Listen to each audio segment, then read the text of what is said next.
காட்சிப்பிழை 16. ரிஷபின் இறப்பிலிருந்து மீள முடியாவிட்டாலும் அவளின் மனதில் ஒலித்த ரிஷபின் குரல் நவியை மேலும் முன்னேற சொல்ல அவளும் ஒரு வழியாக மேலே ஏறி வந்துவிட்டாள். ஆனால் அந்த இடமோ அவளிற்கான அடுத்த அதிர்ச்சியுடன் தயாராக இருந்தது. ஏனியின் கடைசி படியிலிருந்து மேலே இருந்த கதவை திறந்து மேலே வந்தவள் கண்டது எதுவுமே இல்லாமல் வெண்மையை மட்டுமே போர்த்தி கொண்ட வெற்றிடத்தை தான். அங்கிருந்து வெளியே செல்வதற்கும் பாதை இல்லை. அவள் வந்த பாதையும் மறைந்துவிட்டது. முதலில் தன் நண்பர்களின் இறப்பின் வேதனையில் மூழ்கியிருந்தவள் வந்த பாதை மறைந்ததும் தான் சற்று யோசிக்க ஆரம்பித்தாள். அப்போது பின்னிருந்து ஏதோ சத்தம் கேட்க திரும்பி பார்த்தவள் அங்கு ஜாஷா இவளை நோக்கி நடந்து வருவதை பார்த்து மகிழ்ச்சி அடைந்தாள். ஜாஷா என்று நவி அவளை அழைக்கும் போது ஜாஷாவின் பின்னே ஜான், டேவிட், வாங்வை, ஷாங்மின், டோவினா, நந்தோ, நோலன், ரியான், ரிஷப் என்று வரிசையாக வர நவிக்கு குழப்பம் அதிகமானது. அவள் என்னவென்று யோசிக்கும் போதே அருகில் வந்த ஜாஷா நவியின் கழுத்தை பிடித்து இருக்கினாள். நாங்கள் எல்லாரும் செத்துட்டோம், நீ மட்டும் ஏன் இன்னும் உயிரோடு இருக்க என்று கூறியபடி நவியின் கழுத்தை அழுத்திய ஜாஷாவை அதிர்ச்சியுடன் பார்த்தாள் நவி. கழுத்தில் அழுத்தம் கூட கூட நவியின் கண்களில் இருந்து கண்ணீர் வழிந்தது. அவளால் பேசக்கூட முடியவில்லை. யாராவது உதவிக்கு வருவார்கள் என்று அவள் மற்றவர்களை பார்க்க அவர்களோ இருவரின் மீதே பார்வையை பதித்தபடி இருந்தனர். எவ்வித உணர்ச்சிகளையும் காட்டவில்லை. நவியின் கண்கள் நந்துவை சந்திக்க அவனோ அவள் அருகே வந்து, நான் இல்லைனா நீ ரொம்ப கஷ்டப்படுவ நவி, ஸோ நீயோ எங்களோட வந்துரு என்று தன் கால் சராய் பையிலிருந்து கத்தி ஒன்றை எடுத்து நவியை பார்த்து இதில் வளைத்து சிரித்தான். நந்துவை இப்படி அவள் வாழ்நாளில் பார்த்ததே இல்லை. அவ்வளவு குரூரமாக இருந்தது அவனின் முகம். அது நந்துதானா என்று சந்தேகப்படும் நிலையில் எல்லாம் அவள் இருக்கவில்லை. அப்படி சந்தேகிப்பதற்கும் அவகாசம் இல்லை என்பது போல கத்தியுடன் அவள் அருகே வந்தான். அவளின் நண்பன். அவனிடமிருந்து தப்பிக்க கடைசி வாய்ப்பாக ரிஷபை காண அவனோ அனைத்தையும் ஒருவித இறுக்கத்துடன் கண்டு கொண்டிருந்தான். தன்னை காப்பாற்ற யாரும் இல்லையா என்று அவள் எண்ணும் போதே அவளின் மனக்குரல் இதெல்லாம் உண்மை இல்லை நவி என்று அவளை எச்சரித்தது. ஆனால் அவளின் மூளையோ இன்னும் கொஞ்ச நேரத்தில் எல்லாம் முடிஞ்சிடும் என்று முன்போலவே கூறியது. நோ, தயவு செஞ்சு உன் மூளை சொல்றது கேட்காத, யாரையும் உன் மூளையை கட்டுப்படுத்த விடாது என்று அந்த குரல் ஒலித்து கொண்டு இருக்க ஒரு கட்டத்தில் இரண்டு குரல்களையும் தாங்க முடியாமல் மயங்கி சரிந்தாள். மயக்கத்தின் பிடியில் செல்லும் போது அவள் இறுதியாக பார்த்த முகம் ரிஷபுடையதுதான். அவன் ஏதோ சொல்ல வருவது போல இருக்க அந்த குழப்பத்திலேயே மயங்கி போனாள். அவங்க வைட்டல்ஸ் செக் பண்ண சொன்னா என்ன பண்ணிட்டு இருக்கீங்க? நீங்க கேட்ட சிமுலேஷன் ரிசல்ட்ஸ் எப்படி இது நடந்துச்சுன்னு சீஃப் கேட்டா என்ன சொல்றது? மேம், அவங்களுக்கு மயக்கம் தெளிஞ்சிடுச்சுன்னு நினைக்கிறேன். இவையெல்லாம் நவி மயக்கத்தில் இருக்கும்போது கேட்ட குரல்கள். இவையெல்லாம் நவியின் செவி வழி சென்று மூளையை அடைந்தாலும் அவை என்னவென்று ஆராய அவளின் மூளை முற்படவில்லை. அந்த கடைசி குரல் கேட்கும் வரையிலும் மயக்கமா, என்ன பற்றி தான் பேசுகிறாங்களா என்று நினைத்தவள் அதை உறுதிப்படுத்தி கொள்ள கண்களை சுருக்கி மயக்கத்திலிருந்து விழிக்க முற்பட்டாள். முதலில் கண்களை திறந்தவளிற்கு பிம்பங்கள் களங்களாக தெரிய மீண்டும் ஒரு முறை கண்களை சுருக்கி விரித்தாள். இப்போது எதிரில் இருந்தவர்களை பார்க்க முடிந்தது. ஆனால் அடையாளம் காணத்தான் முடியவில்லை. தன்னை சுற்றி நின்று வேடிக்கை பார்த்து கொண்டிருந்தவர்களை கண்டு நவிக்கு முதலில் தோன்றியது என்னவோ, எதுக்கே போயதோ பொருட்காட்சி மாதிரி என்னைவே பார்த்துட்டு இருக்காங்க என்பதுதான். அவளின் சிந்தனையை தடை செய்தவாறு ஐயோ ஓகே என்று அவளின் இடப்புறம் நின்றிருந்த வெள்ளை சீருடை, முகத்தை மறைக்கும் முகக்கவசம் ஆகியவற்றை அணிந்திருந்த பெண் வினவ நவியோ குத்துமதிப்பாக தலையசைத்து வைத்தாள். தொடர்ந்து பல கேள்விகளை அந்த பெண் வினவ நவியின் மனமோ நடந்த நிகழ்வுகளை பற்றி யோசித்து கொண்டிருந்தது. நிகழ்ந்தவைகள் அனைத்தும் கனவா நிஜமா என்றே அவளுக்கு புரியவில்லை. அவ்விடத்திலிருந்து வெளியே வந்து மருத்துவமனையில் அனுமதிக்கப்பட்டிருக்கிறாளா, இல்லை கனவு கண்டு அதனால் ஏற்பட்ட விளைவாக இங்கு அனுமதிக்கப்பட்டிருக்கிறாளா என்று இரு வகையில் அவளுக்கு சந்தேகம் ஏற்பட்டது. ஆனால் அவள் இருந்த இடம் மருத்துவமனை என்றே எண்ணினாள். வெள்ளை சீருடையை கண்டதால் உண்டான எண்ணமோ அவளின் இருவேறு யூகங்களுடன் அவள் போராடி கொண்டிருக்க அந்த அறைக்குள் நுழைந்தார் அவர். புயல் போல உள்ளே நுழைந்தவர் முதலில் கண்டது குழப்பத்தில் விழித்து கொண்டு அமர்ந்திருந்த நவியை தான். பார்வையால் எரித்துவிடும் சக்தி கொண்ட பத்தினனாக இருந்திருந்தாள். இந்நேரம் நவி எரிந்து சாம்பலாகி இருப்பாளோ என்று எண்ணும் வகையில் கண்கள் அடைய சுட்டு பொசுங்கிக் கொண்டிருந்தார் அவர். ஆனால் அதை கண்டு கொள்ள வேண்டியவளோ தன் சிந்தனையிலேயே உழண்டு கொண்டிருந்தாள். சீஃப் என்று தயங்கியபடி அவர் அருகே சென்ற பெண்ணை, அதே வெள்ளை சீருடை பெண் திரும்பி முறைத்தவர் ஹவுஸ் திஸ் பாசிபிள் என்று கத்தினார். அவரின் கத்தலில் சுயத்தை அடைந்த நவியோ இப்போ எதுக்கு இப்படி கத்துறாரு என்று தன் சிந்தனையை களைத்தவரை கண்டு முறைத்தாள். சீஃப், எங்கே தப்பு நடந்துச்சுன்னு நாங்கள் செக் பண்ணிட்டு இருக்கோம். மற்ற சிமுலேஷன் எல்லாம் நம்ம எதிர்பார்த்த ரிசல்ட் தான் வந்திருக்கு. இங்கே மட்டும் அதுவும் ஒருத்தருக்கு மட்டும்தான் இப்படி என்று அப்பெண் கூறிக்கொண்டிருக்கும் போதே இப்படி தேவையில்லாத கதையெல்லாம் சொல்லாமல் அடுத்து என்ன பண்ணலாம்னு சொல்லு என்றார். அந்த பெண்ணோ என்ன சொல்வதென்று தெரியாமல் தடுமாற, ஷிட், உங்களெல்லாம் வச்சுட்டு எதுவுமே பண்ண முடியாது என்று இத்தனை வருடங்களாக அவருக்காக உழைப்பவர்கள் இவர்கள்தான் என்பதை மறந்தவராக வார்த்தைகளை கொட்டினார். அதற்கும் அப்பெண் முகத்தில் மட்டும் தவிப்பை காட்டி வாயை இறுக்கி மூடிக்கொண்டிருக்க அந்த மனிதரோ கோபத்தின் உச்சத்தை அடைந்தவராக, என்ன பண்ணுவீங்களோ எனக்கு தெரியாது, இன்னும் ஒரு வாரத்தில் ஹெட் இங்க வராரு, அதுக்குள்ள எல்லாம் பர்ஃபெக்டா இருக்கணும் என்று கட்டளையிட்டார். இத்தனை நேரம் நடந்த சம்பாஷணைகளை எல்லாம் சப்டைட்டில் இல்லாத வேற்றுமொழி படம் பார்ப்பதை போலவே இருந்தது நவிக்கு. ஏதோ ஆராய்ச்சியை பற்றி பேசுகிறார்கள் என்று எண்ணியவளிற்கு அந்த ஆராய்ச்சி நடத்தப்பட்டதை அவளிற்கு தான் என்று தெரியவில்லை. சீஃப் என்று அழைக்கப்பட்ட மனிதர் அப்போதும் ஏதோ முணுமுணுத்து கொண்டே இருந்தார். ஈஸ்வரங்க என்று அவர் திடீரென்று வினவியது இவர்களை ஆராய்வதற்கு, நடந்த நிகழ்வுகளை ஆராய்ந்தாலாவது எங்கே இருக்கிறோம் என்பதற்கான விடையாவது கிடைக்கும் என்று எண்ணி தன் சிந்தனையில் மூழ்க சென்றவளை, உன்னை அவ்வளோ சீக்கிரம் யோசிக்க விடுவேனா என்பதை போல இருந்தது. சீஃப், அவர் ரெஸ்ட் எடுத்துட்டு வரேன்னு சொன்னாரு என்று அப்பெண் கூற, இப்போ என்ன பண்ணிட்டான்னு ரெஸ்ட் என்று அவர் முடிப்பதற்குள்ளாகவே சீஃப் என்று அழுத்தமான குரல் அந்த அறையின் வாயில் அருகே கேட்டது.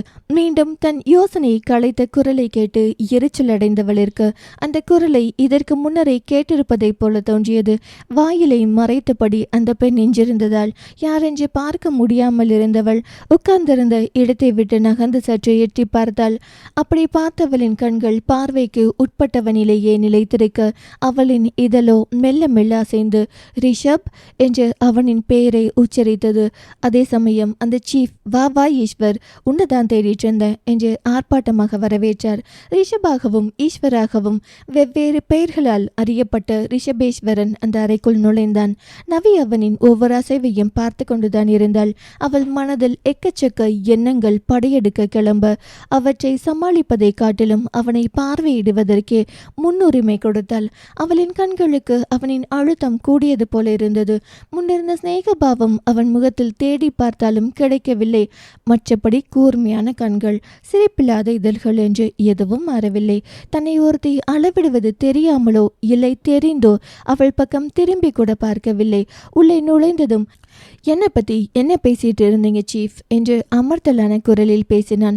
ரிஷப் அவ்வாறு கேட்டதும் நொடியில் தன் முகபாவத்தை மாற்றிக்கொண்டவர், உன்னை எங்க காணோம்னு தான் கேட்டேன் ஈஸ்வர், நீ ஏன் அதுக்குள்ள இங்க வந்த, இன்னும் ரெஸ்ட் எடுத்திருக்கலாமே என்று சிரிப்பு என்ற பெயரில் உதட்டை விரித்தவாறு கூறினார் சீஃப். இப்போ இங்க வந்திருக்கலனா யார் யார் என்னென்ன பேசுவாங்கன்னு நல்லாவே தெரியும் சீஃப், யாரோ எதுவோ பேசுற அளவுக்கு எதுக்கு விடணும்னு வந்துட்டேன் என்று அவரை பார்த்தவாறே கூறினான் ரிஷப். அதில் அவரின் முகம் கருத்தாலும் அதனை சமாளித்தபடி, இதுதான் உன்னை பிடிக்க காரணம் ஈஸ்வர், எனக்கு தெரியும் நீ உன் வேலையில எவ்வளோ டெடிகேட்டட்னு, இல்லைனா எவ்வளோ உயரத்துக்கு வர முடியுமா என்றவரின் குரலில் எவ்வளவு மறைத்தும் பொறாமை வழிவதை மறைக்க முடியவில்லை. அந்த பொறாமை கண்டு இயல்பாக ரிஷபிற்கு மகிழ்ச்சி தான் ஏற்பட வேண்டும். ஆனால் அவன் முகமோ மேலும் இறுகியது. இதையெல்லாம் நவி பார்த்தாலும் அவள் ரிஷப் ஏமாற்றியதை நினைத்து வருந்தி கொண்டிருந்ததால் மனதில் பதியாமல் போனது. இத்தனை நேரம் அவர்கள் பேசிய ஆராய்ச்சியில் சிக்கிக்கொண்ட சோதனை எலி தான் என்று அவளிற்கு புரிந்துவிட்டது. ஆனால் என்ன ஆராய்ச்சி என்பது இன்னும் தெரியவில்லை. அதை தெரிந்து கொள்ளவும் அவள் விரும்பவில்லை. அவனை வெறுப்பேற்றிய மகிழ்ச்சியில், அப்புறம் ஈஸ்வர், இந்த சிமுலேஷன் ஃபெயில் ஆனதுக்கு காரணம் என்ன என்று வினவினார் அந்த சீஃப். ரிஷபோ கொஞ்சமும் அலட்டி கொள்ளாமல், நான் தான் இந்த ப்ராஜெக்ட் ஆரம்பிக்கிறப்பவே சொன்னேனே சீஃப், நீங்கள் ஆராய்ச்சி பண்ண நினைக்கிறது மிஷனை இல்லை மனிதனை. இன்னுமே மனித உடல் உறுப்புகளை பற்றி நமக்கு தெரியாத விஷயங்கள் பல இருக்குது. அப்படி இருக்கப்போ எல்லா விதமான மனிதர்களையும் அலசி ஆராய்ந்தாதான் நீங்கள் கேட்குற மாதிரி வெற்றிகரமாக இந்த ப்ராஜெக்டை முடிக்க முடியும். ஆனால் நீங்கள் எங்களுக்கு கொடுத்த ரிசோர்ஸும் கம்மி, சாம்பிள்ஸும் கம்மி என்று கூறினான். ரிஷப் கூறியதை கேட்டு எரிச்சலாவது சீஃபின் முறை. இப்போ என்னதான் சொல்ல வரீங்க ஈஸ்வர் என்று அந்த எரிச்சலை தன் கேள்வியில் காட்டினார். எங்களுக்கு இன்னும் டைம் வேணும்னு சொல்கிறேன் சீஃப். இந்த சாம்பிளை ஆராய்ச்சி செஞ்சு அதுக்கேற்ற மாதிரி சிமுலேஷனை மாற்றணும் என்றான் ரிஷப். என்ன இன்னும் டைம் வேணுமா? நோவே, அடுத்த வாரம் நம்ம ஹெட் வராரு, அவர்கிட்ட நான் என்ன சொல்லுவேன் என்று சீஃப் வினவ. உண்மையை சொல்லுங்க சீஃப் என்று நக்கலாக கூறிவிட்டு அங்கிருந்த இயந்திரங்களை பார்வையிட சென்று விட்டான். அந்த சீஃபோ ச என்று கத்திவிட்டு வெளியே சென்று விட்டார். சீஃபிடம் முதலில் சிக்கிய பெண்ணோ, எப்படி சார் அவர்கிட்ட எப்படி பேசுறீங்க என்று கேட்க, இப்போ வேலையை பார்க்கலாமா இல்லை இப்படியே கதை பேசிட்டு இருக்க போறீங்களா என்றான் ரிஷப். அதன் பின்பு அங்கு வெட்டி பேச்சு பேசுவதற்கு நேரமே இல்லாமல் போனது. ஆனால் அங்கிருந்தவர்கள் யாரும் நவியை கண்டு கொள்ளவே இல்லை. அவள்தான் அவர்களின் சாம்பிள் ஆகிற்றே. அவர்களின் ஆராய்ச்சிக்கு தேவைப்படும் சோதனை எளியாகி தன்னை கண்டு கொள்ள வேண்டும் என்று நினைப்பதே முட்டாள்தனமானது அல்லவா? இப்படி தனக்குள்ளேயே மாற்றி மாற்றி சிந்தித்து கொண்டிருந்தவளை ஓரக்கண்ணில் பார்த்தான் ரிஷப். அவன் பார்வையில் என்ன இருந்தது என்று அவனை தவிர யாருக்கும் தெரியாது. எனினும் மற்றவர்கள் அவனை பார்க்கும் முன்னர் தன் பார்வையை மாற்றிக்கொண்டான். அவன் இருக்கும் இடமும் வகிக்கும் பதவியும் அத்தகையது. எந்நேரமும் கவனமாக இருக்க வேண்டும். இல்லையெனில் சந்தர்ப்பத்திற்காகவே காத்திருக்கும் சில ஓநாய்களிடம் தோற்று போக நேரிடும். அடுத்த அரை மணி நேரம் அங்கு மற்றவர்கள் ஆராய்ச்சி முடிவுகளை பார்வையிட்டு சாதக பாதகங்களை விவாதித்து கொண்டிருந்தனர். ஓகே ஜென்சி, இந்த சிமுலேஷனில் நான் சொன்ன சேஞ்சஸ் பண்ணிட்டு இன்னொரு குரூப் தயாராக இருக்காங்களே, அவங்கள வச்சு டெஸ்ட் பண்ணுங்க என்றான் ரிஷப். அவன் இதுவரை பேசியதில் இன்னொரு குரூப் என்ற சொல் நவியின் காதுகளில் விழ, அப்போ இதையே தான் வேலையா பண்ணிட்டு இருக்காங்களா? ச, இப்படி எங்கள் சம்மந்தமே இல்லாமல் எங்கள் மேலே ஆராய்ச்சி நடத்துகிற அளவுக்கு நாங்கள் கீழே இறங்கிட்டோமா என்று அவளின் மனம் கொந்தளித்து கொண்டிருந்தது. சார், அப்போ இவங்க என்று ஜென்சி நவியை நோக்கி வினவ. இன்னும் ஸ்டடி பண்ணணும் ஜென்சி, நீங்கள் அடுத்த குரூப் பாருங்க, இவங்களை ஸ்டடி பண்ணிட்டு என்ன சேஞ்சஸ் செய்யணும்னு சொல்கிறேன் என்றான் ரிஷப். ஸ்டடி என்ற வார்த்தை நவியின் கோபத்திற்கு தூபம் போடுவது போல இருக்க அவளின் முகத்திலேயே அப்பட்டமாக கோபத்தை தேக்கி வைத்து அவனை முறைத்தாள். அவனும் அவளை தான் பார்த்து கொண்டிருந்தான். இங்கு வந்ததிலிருந்து முதல் முறையாக இருவரின் கண்களும் சந்தித்து கொண்டன. இருவருக்கிடையே வாய்மொழி சொற்கள் பரிமாற்றம் இல்லை எனினும் கண்களாலேயே போர் புரிந்து கொண்டிருந்தனர்.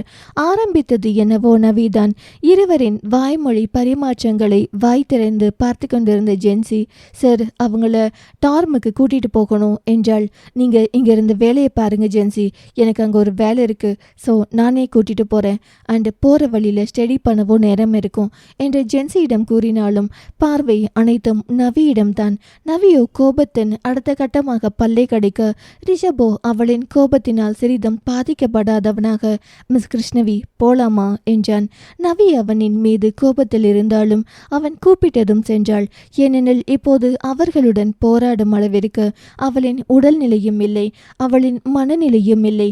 மேலும் என்ன ஆராய்ச்சி, அவர்களின் பலம் என்னவென்று இன்னும் அவள் அறியாததால் அவளால் துணிந்து எதையும் செய்ய முடியவில்லை. இருவரும் அந்த அறையை விட்டு வெளியே வந்தனர். அத்தனை நேரம் தன் நினைவு தந்த சோர்வும் ரிஷபின் மீது கோபமாக இருந்தவளின் கவனத்தை ஈர்த்தது அந்த ஆராய்ச்சி கூடம். அதிநவீன தொழில்நுட்பத்தின் பிரதிநிதியாக இருந்த அந்த கூடத்தை கண்கள் விரிய பார்த்தாள் நவி. அந்த தாழ்வாரத்தில் பலதரப்பட்ட மக்கள் வருவதும் போவதுமாக இருந்தனர். முக்கியமாக அங்கு நடந்து செல்பவர்களின் எண்ணிக்கை மிக குறைவு. பெரும்பாலானவர்கள் இயந்திரத்தின் மீது ஏறி தங்களின் வேலைகளை அதிலேயே பார்த்து கொண்டே சென்றனர். அவற்றை பார்த்து கொண்டிருந்தவளின் கவனத்தை தன்புறம் திருப்பிய ரிஷப், நடந்து போலாமா இல்லை வெஹிக்கிளில் போலாமா என்று வினவினான்.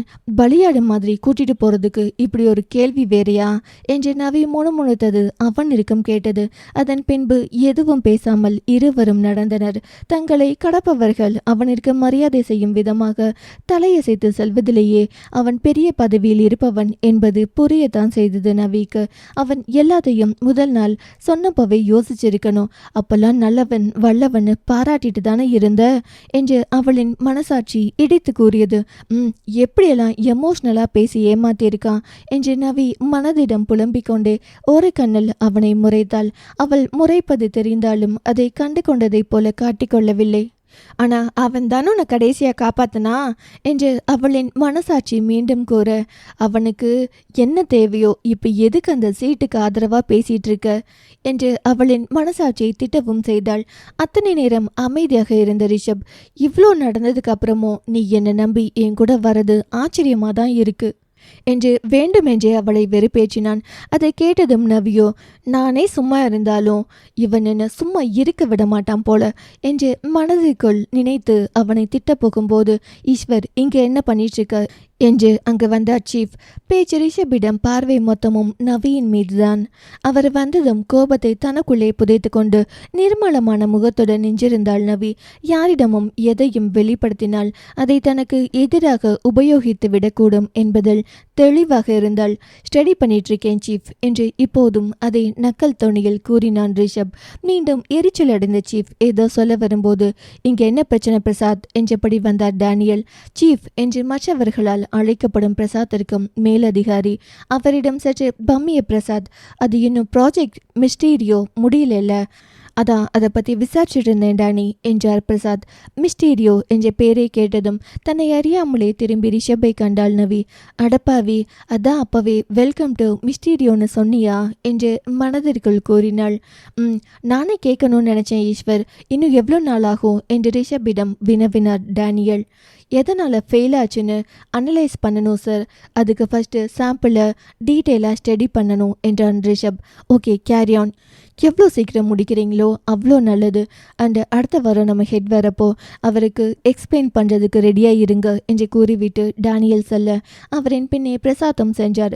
நவியோ இன்னும் முறைப்பிலிருந்து வெளிவரவில்லை. அவளை கண்டவன், போது என்ன பார்த்தது, போலாமா என்று நவீன் கோபத்தை இன்னும் அதிகரித்து விட்டு அழைத்து சென்றான். அடுத்து அவன் அழைத்து சென்ற வழிகள் அனைத்தையும் மூளையில் பதிந்து கொள்ள முயன்றவளிற்கு அனைத்தும் ஒரே மாதிரியான வழியாகவே தெரிந்தன. ஒரே இடத்திலேயே சுற்றி கொண்டிருக்கிறோமோ என்ற சந்தேகம் கூட எழுந்தது நவிக்கு. சுற்றிலும் பார்த்து குழம்பியபடி வந்தவளை நெருங்கியவன், நீ என்னதான் மனப்பாடம் செஞ்சாலும் இந்த ரூட் உனக்கு தெரிய போறதோ இல்லை, நீயா இங்கிருந்து வெளியே போக போறதோ இல்லை, எதுக்கு வீணா மூளைக்கு வேலை கொடுக்குற என்று முணுமுணுத்தான். இத்தனை நேரம் போட்டிருந்த பொறுமையின் சிகரம் வேஷம் களைத்தவளாக, ஹலோ, உங்ககிட்ட கேட்டேனா, ஏன் கண்ணு நான் பார்க்குறேன், ஒரு முறை என் மூளை மழுங்கி உங்களை நம்பினது பத்தாதா, அண்டு இங்கிருந்து தப்பிக்கிறேனாங்கிறது என்னோட கவலை என்று அவனை பார்த்து கூறியவள், பலியாட்டை பார்த்து கசாப்பு கடைக்காரன் எதுக்கு பரிதாபப்படணும் என்று முணுமுணுத்தாள். ரிஷப் அவளை ஒரு பார்வை பார்த்து விட்டு திரும்பி நடந்தான். நவியும் ஏதோ முணுமுணுத்து கொண்டே அவனை தொடர்ந்தாள். அப்படியே தொடர்ந்த அவர்களின் பயணத்தில் அடுத்து அவள் எதிர்கொண்டது, இறுதியாக யாரை பார்த்து பயந்து ஓடி வந்தாலோ அதே ரியோனை தான். அவனை கண்டதும் மனதின் ஓரத்திற்கு சென்றிருந்த பயம் மேலெலும்ப அனிச்சை செயலாக ரிஷபின் அருகே சென்று நின்றாள். ஆனால் எதிர்பட்டவனோ அவளை ஆளாக கூட மதிக்காதவனாக ரிஷபிற்கு ஒரு தலையசைப்பை பரிசாக அளித்துவிட்டு நவியை கடந்து சென்றான். அவன் சென்ற திசையையே பார்த்து கொண்டிருந்தவள் அப்போதுதான் ரிஷபை ஒட்டி நிற்பதை உணர்ந்தாள். உடனே அவனை விட்டு விலகியவள், ச, இவன் மட்டும் இல்லை, எல்லாரும் ஏமாத்துக்காரங்க தான் போல என்று மனதிற்குள் திட்டினாள். ரிஷபோ இவளின் செயலை பார்த்துவிட்டு எதுவும் கூறாமல் தலையை மட்டும் இரு பக்கமும் ஆட்டிவிட்டு முன்னே நடந்தான். அடுத்த 2 நிமிடங்களில் வேறொரு இடத்திற்குள் நுழைந்தனர். முன்னிருந்த இடம் போல பிரம்மாண்டமாகவும் பிரகாசமாகவும் இருக்கவில்லை. மாறாக மங்கிய ஒளியுடன் ஒருவித கலவையான வாசனையுடன் இருந்தது அந்த இடம். உள்ளே நுழையும் போதே எதிர்மறை எண்ணங்கள் அவளை தாக்க ஏதோ விரும்பத்தகாதது நிகழப்போகிறது என்று அவளின் உள்ளுணர்வு அடித்து கூறியது. அத்தனை நேரம் இல்லாத பய உணர்வு மனதில் தோன்றி அவளை பதட்டமடைய செய்ய நடக்க முடியாமல் தங்கி நின்ற கால்களை கண்டு பெருமூச்சு விட்டவளாக சிரமப்பட்டு அடுத்தடுத்த அடிகளை எடுத்து வைத்தாள். மேலும் அவளை கடந்து சென்றவர்கள் எல்லாம் அவளையே பரிதாபமாக பார்ப்பதை போல தோன்ற அதுவும் அவளின் மனதில் குழப்பத்தை ஏற்படுத்தியது. அவளின் இந்த குழப்பம் வெகு நேரம் நீடிக்கவில்லை. அடுத்த வளைவிலேயே குழப்பத்திற்கான விடையை அறிந்து கொண்டாள். ஆனால் அவள் அறிந்து கொண்டது அவளின் குழப்பத்தை போக்கினாலும் பயத்தை அதிகரிக்கத்தான் செய்தது. பயத்துடன் சுற்றி பார்த்து கொண்டே சென்றவளின் கண்களில் விழுந்தது அந்த சாப்பிடும் அறை. அதை கடக்கும் போது எதேச்சியாக அவர்கள் இருவரையும் கண்டாள். இருவரும் அமைதியாக அமர்ந்து சாப்பிட்டு கொண்டிருந்தனர். அவர்களின் அமைதியை கண்டவள், இவர்களா அங்கு அத்தனை பிரச்சனைகளை செய்தவர்கள் என்று தோன்றக்கூட செய்தது.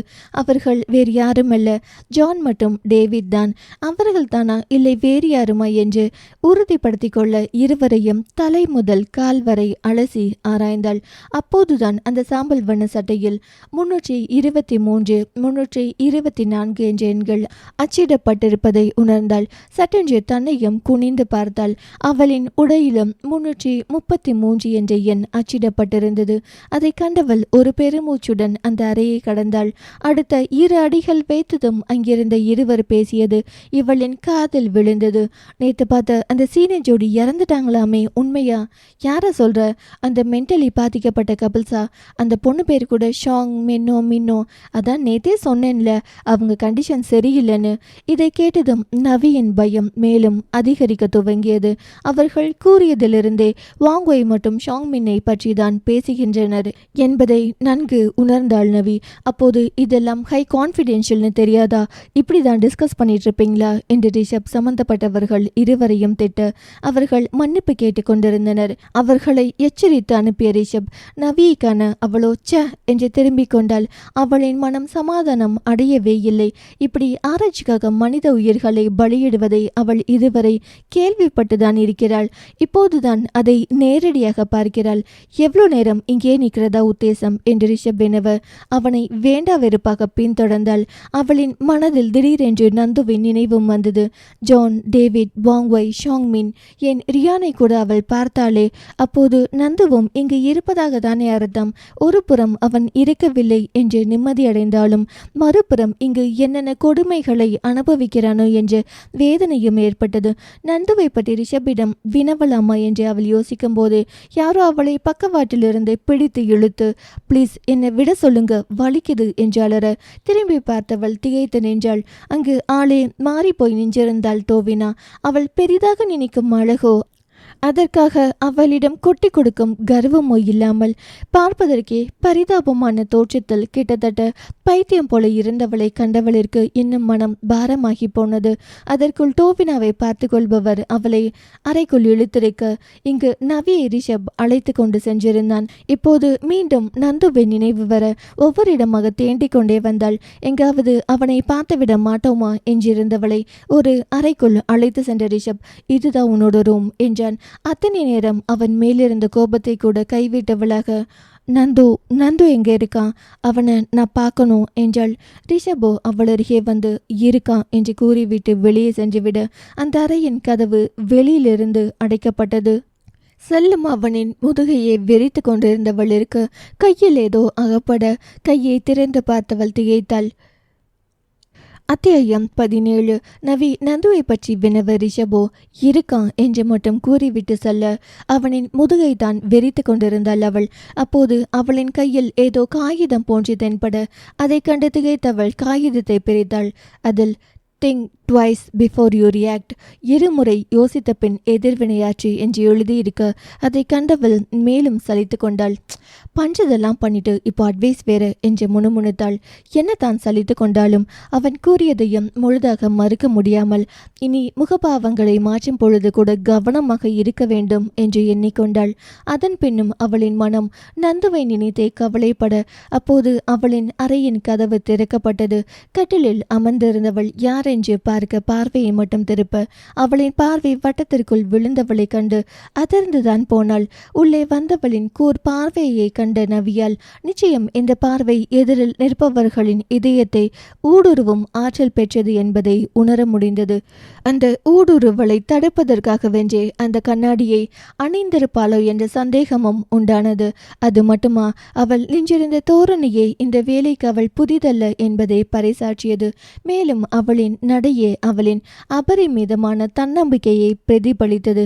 அவளிடம் எவ்வளவு மாற்றங்கள் என்று நவி வியக்கும் போதே அவள் அருகே வந்தவள் நவியின் கணிப்புகளை எல்லாம் கண்டுக்காமல் அவளின் வேலையை செய்ய ஆரம்பித்தாள். அவள் ஜாஷா. ஆம், ஜாஷா தான். கர்ப்பிணி பெண்ணாக சிலரின் கேளியையும் பலரின் பரிதாபங்களையும் சுமந்த அதே ஜாஷா தான். இப்போது மற்றவர்கள் நெருங்குவதற்கு கூட யோசிக்கும் அளவிற்கு இறுகி இருந்தாள். ஜாஷா இதில் எளிதாக பொருந்தி போனதில் இதுதான் அவள் அவளின் உண்மை குணமோ என்று சிந்தித்து கொண்டிருந்த நவியை அவள் அமர்ந்திருந்த கட்டிலேயே படுக்க வைத்தாள் ஜாஷா. யோசனையில் இருந்த நவிக்கு ஜாஷாவின் செயல் அதிர்ச்சியை ஏற்படுத்த, ஏய் என்ன பண்ற என்று வினவினாள் நவி. ஜாஷாவோ நவி பேசுவதை எல்லாம் கவனிக்கவே இல்லை. அவள் கொண்டு வந்த பெட்டியிலிருந்து ஏதோ ஒரு மருந்து குப்பியை எடுத்து அதை ஊசியை கொண்டு உறிஞ்சி எடுத்து நவிக்கு செலுத்த முற்பட்டாள். அவள் ஊசியை தன்னருகே கொண்டு வருவதை கண்ட நவி, என்ன இன்ஜெக்ஷன் இது என்று வினவ, மீண்டும் ஜாஷாவிடம் பதிலில்லை. ஸ்டாப் ஜாஷா, நீ என்னன்னு சொல்ற வரைக்கும் இந்த இன்ஜெக்ஷன் போட சம்மதிக்க மாட்டேன் என்று நவி கூற, அதை கேட்டு இதில் வளைத்து சிரித்த ஜாஷா, எனக்கும் பெர்மிஷன் ஒன்றும் தேவையில்லை என்று அலட்சியமாக கூறினாள். இத்தனை நேரம் ஜாஷாவின் உடல் மொழி மாற்றங்களை கண்ட அதிர்ச்சியில் இருந்த நவிக்கு அவளின் இந்த அலட்சிய பேச்சு மேலும் திகைப்பை கொடுத்தது உண்மைதான். இவ இப்படிதான் பேசுவான்னு முன்னாடியே யோசிச்சிருக்கணுமோ என்று நவியின் மனசாட்சி எடுத்து கூற, அப்போது அவளின் மூளையும் முன்னர் சேமித்த பதிவுகளை காட்சிகளாக ஓடவிட்டது. அது ஜாஷாவின் மீது இருக்கும் சந்தேகத்தை நோலன், ரிஷப் மற்றும் நவியிடம் கூறும் காட்சி. அப்பவே நோலன் சொன்னதை நம்பியிருக்கணும். பிரெக்னன்ட் லேடின்னு பாவம் பார்த்தேன்ல, என்ன சொல்லணும் என்று தன்னை தானே திட்டிக் கொண்டாள். மீண்டும் காட்சிகள் விரிய. இப்போது நோலன் ரியானை குற்றம் சாட்டும் காட்சி. இப்படி அவளின் மூளை நோலன் சம்பந்தப்பட்ட காட்சிகளை ரிப்பீட் மோடில் பிளே செய்ய, எந்த இடத்துலையும் நோலன் சொன்னதை நான் நம்பல. இத்தனைக்கும் எல்லா சூழ்நிலையிலையும் அவன் சரியாதான் சொல்லியிருக்கான் என்று நவி நினைக்க, அவளின் மூளை யாருடைய கட்டுப்பாட்டிலும் இல்லாமல் செய்யப்படும் உற்சாகத்தினாலோ நோலனின் கூற்றை தவிர்த்ததற்கான காரணத்தை அப்போதே அலசி ஆராய முற்பட்டது. அப்படி ஆராய்ந்ததில் அதற்கான விடையாக பளிச்சென்று தெரிந்தது என்னவோ ரிஷபின் முகம்தான். மூளையின் ஆராய்ச்சி முடிவுகளை கண்ட நவி, எல்லாத்துக்கும் இவன் தான் காரணம், இவனை போய் நம்புன என்ன சொல்லணும் என்று முணுமுணுக்க, சரியாக அதே சமயம் அவளின் கைகளில் சுருக்கென்ற வலி ஏற்பட்டது. அத்தனை நேரம் தன் மூளை மற்றும் மனதுடன் உரையாடி கொண்டிருந்தவள் அவற்றிலிருந்து வெளியே வந்து என்னவென்று பார்க்க, அங்கு ஜாஷா தான் அந்த ஊசியை நவியின் கையில் செலுத்தி கொண்டிருந்தாள். ஐயோ, யோசிச்சுட்டு இருந்ததுல இவ்வளவு மறந்துட்டேன் என்று மானசீகமாக தலையில் அடித்து கொண்டவள் ஜாஷாவின் முயற்சியை தடுக்க, இப்படி ஆற்றிட்டு இருந்தா உனக்கு தான் வலிக்கும் என்று நவியை பார்க்காமலே கூறிய ஜாஷா அவளின் வேலை முழுவதுமாக முடிந்ததும் தான் நவியின் கரத்தை விட்டாள். நவியோ எதுவும் செய்ய முடியாத தன் கையாலாகாத நிலையை எண்ணி மனம் குமைந்தாள். ஊசியை செலுத்திய 2ஆம் நொடியிலேயே நவிக்கு தலை வலிப்பது போல இருந்தது. கைகளால் தலையை அழுத்தியவள் அருகில் இருந்து ஜாஷாவை உதவிக்கு அழைப்பதற்காக கண்களை திறக்க, அவளின் பார்வையோ மங்கி போயிருந்தது. கண்களை மீண்டும் மீண்டும் சிமிட்டி பார்த்தும் எந்த பதிலும் இல்லாததால் சோர்வுடன் கண்களை மூடிக்கொண்டாள். அவள் முழுவதுமாக நினைவிழக்காத நிலையில் அந்த அறைக்கு மற்றொரு நபர் உள்ளே நுழைவதை நன்றாகவே உணர முடிந்தது நவியால். மயங்கிட்டாளா என்று அந்த புதிய நபர் வினவ, எஸ் என்றாள் ஜாஷா. அதன் பின்னும் அவர்களின் உரையாடல் தொடர, நவிதான் அந்த புதிய நபர் ரிஷப் என்று அறிந்து கொண்டதும் அவனை மனதிற்குள் திட்டிக் கொண்டே மயக்கத்தின் பிடிக்குள் சென்றாள். நவி மயக்கத்திலிருந்து விழிக்க அவள் கண்டது தன் கட்டிலருகே அமர்ந்திருந்து தன்னையே பார்த்து கொண்டிருந்த ஜாஷாவை தான். அவளை கண்டதும் சட்டென்று எழுந்து கட்டிலின் மறுமுனைக்கு சென்றாள். ஜாஷாவோ அவளை துளைக்கும் பார்வையுடன், உனக்கு என்ன கேட்கணுமோ இப்ப கேளு, அண்ட் நமக்கு நிறைய நேரம் இல்லை என்று அந்த அறையின் மூளையிலிருந்து மறைக்காணியையும் சிசிடிவி கேமரா பார்த்து கொண்டு கூறினான். ஜாஷாவின் பார்வையை தொடர்ந்த நவியின் பார்வையும் அந்த மறைக்காணியை கண்டு கொண்டது. அதை வைத்தே அந்த இடத்தில் உள்ள கண்காணிப்பின் தீவிரத்தை உணர்ந்து கொண்டாள் நவி. மிஸ் கிருஷ்ணவி, உன்கிட்ட தான் பேசிட்டு இருக்கேன், ஏதாவது கேட்கணும்னா சீக்கிரமா கேளு என்றாள் ஜாஷா அழுத்தமாக. அவளின் குரலில் தென்பட்ட அதிகாரத்தில் எரிச்சலடைந்த நவி முதலில் எதுவும் கேட்க வேண்டாம் என்றுதான் நினைத்தாள். ஆனால் அவள் சிக்கியிருக்கும் சூழ்நிலையை உணர்ந்தவள் கிடைத்திருக்கும் வாய்ப்பை தவறவிட விரும்பவில்லை. இங்கு என்ன ஆராய்ச்சி நடக்குது என்று சுற்றி வளைக்காமல் நேரடியாக தன் சந்தேகத்தை வினவினாள் நவி. ஜாஷாவோ இருபுறமும் தலையாட்டியபடி, ரிஷப் எனவோ நீ இந்நேரம் இதுக்கான விடையை கண்டுபிடிச்சிருப்பன்னு சொன்னா, ஆனா நீ ஏங்கிட்ட கேட்குற என்று கேள்வியாக வினவ நவிக்கு எரிச்சலின் அளவு அதிகமானது. அதனுடன் ஜாஷாவை பற்றிய பிம்பமும் நொடிக்கு நொடி மாறிக்கொண்டே இருந்தது. எனினும் தன்னைத்தானே கட்டுப்படுத்தி கொண்டவள் எதுவும் பேசாமல் ஜாஷாவை பார்க்க, லுக், உன்னோட மற்ற சென்டிமெண்ட்ஸுக்கான இடம் இது இல்லை. நீ என்னை பார்க்குற பார்வையில் என்னை பற்றி உன்னோட நினப்பு என்னன்னு கூட எனக்கு எனக்கு புரியும். And I don't care about it. ஆனால் நீ இப்படியே நடந்ததையே நினச்சிட்டு கேர்லெஸ்ஸாக இருந்தா அது எங்களோட திட்டத்தை தான் பாதிக்கும். என்னால் அதை அனுமதிக்க முடியாது, புரியுதா என்றாள் ஜாஷா. அதற்கு மேல் பொறுத்து கொள்ள முடியாதவளாக, உங்களோட திட்டத்துக்கு என்னால் பாதிப்பா?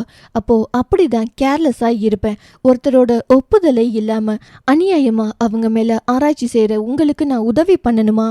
முடியவே முடியாது என்றாள் நவி. லூசானி, முதல்ல எங்களோட திட்டம் என்னன்னு தெரியுமா என்று பேசிய ஜாஷாவை இடையிட்ட நவி. என்ன பெரிய திட்டமாக இருக்க போகுது? அந்த ஆன்டி ஏஜிங் ட்ரக் மாதிரி ஏதாவது கேடு விளைவிக்கிற ஆராய்ச்சியாக இருக்க போகுது என்றால் அலட்சியமாக. முழுசாக கேட்குற பழக்கமே இல்லையா உனக்கு? இன்ஃபேக்ட் உன்னை காப்பாற்ற தான் இவ்வளோ ரிஸ்க் எடுக்கிறோம் என்று ஜாஷா கூறியதும் பெரிதாக சிரித்த நவி. இதுதான் இந்த டீகோடோட மிகப்பெரிய காமெடி. எது என்னை காப்பாற்ற தான் இந்த திட்டமா என்று கூறிக்கொண்டிருக்கும் போதே அவர்கள் இருந்த அறையின் கதவை யாரோ திறக்கும் சத்தம் கேட்டது. கதவை திறந்து வேகமாக உள்ளே வந்த ரிஷப், இங்கு என்ன நடக்குது என்றான் கோபமாக. அவனின் பின்னே யாரும் வருகிறார்களா என்று பார்த்த ஜாஷா, நாம சொல்றத காது கொடுத்து கேட்கிறவங்க கிட்ட சொல்லி புரிய வைக்கலாம் ரிஷப்.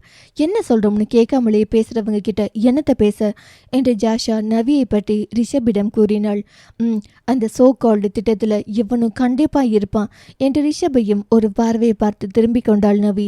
இருவரையும் பார்த்தவன் ஒரு பெருமூச்சுடன், நான் பார்த்துக்கிறேன் ஜாஷா, நீ போ என்று கூற ஜாஷாவோ தயங்கினாள்.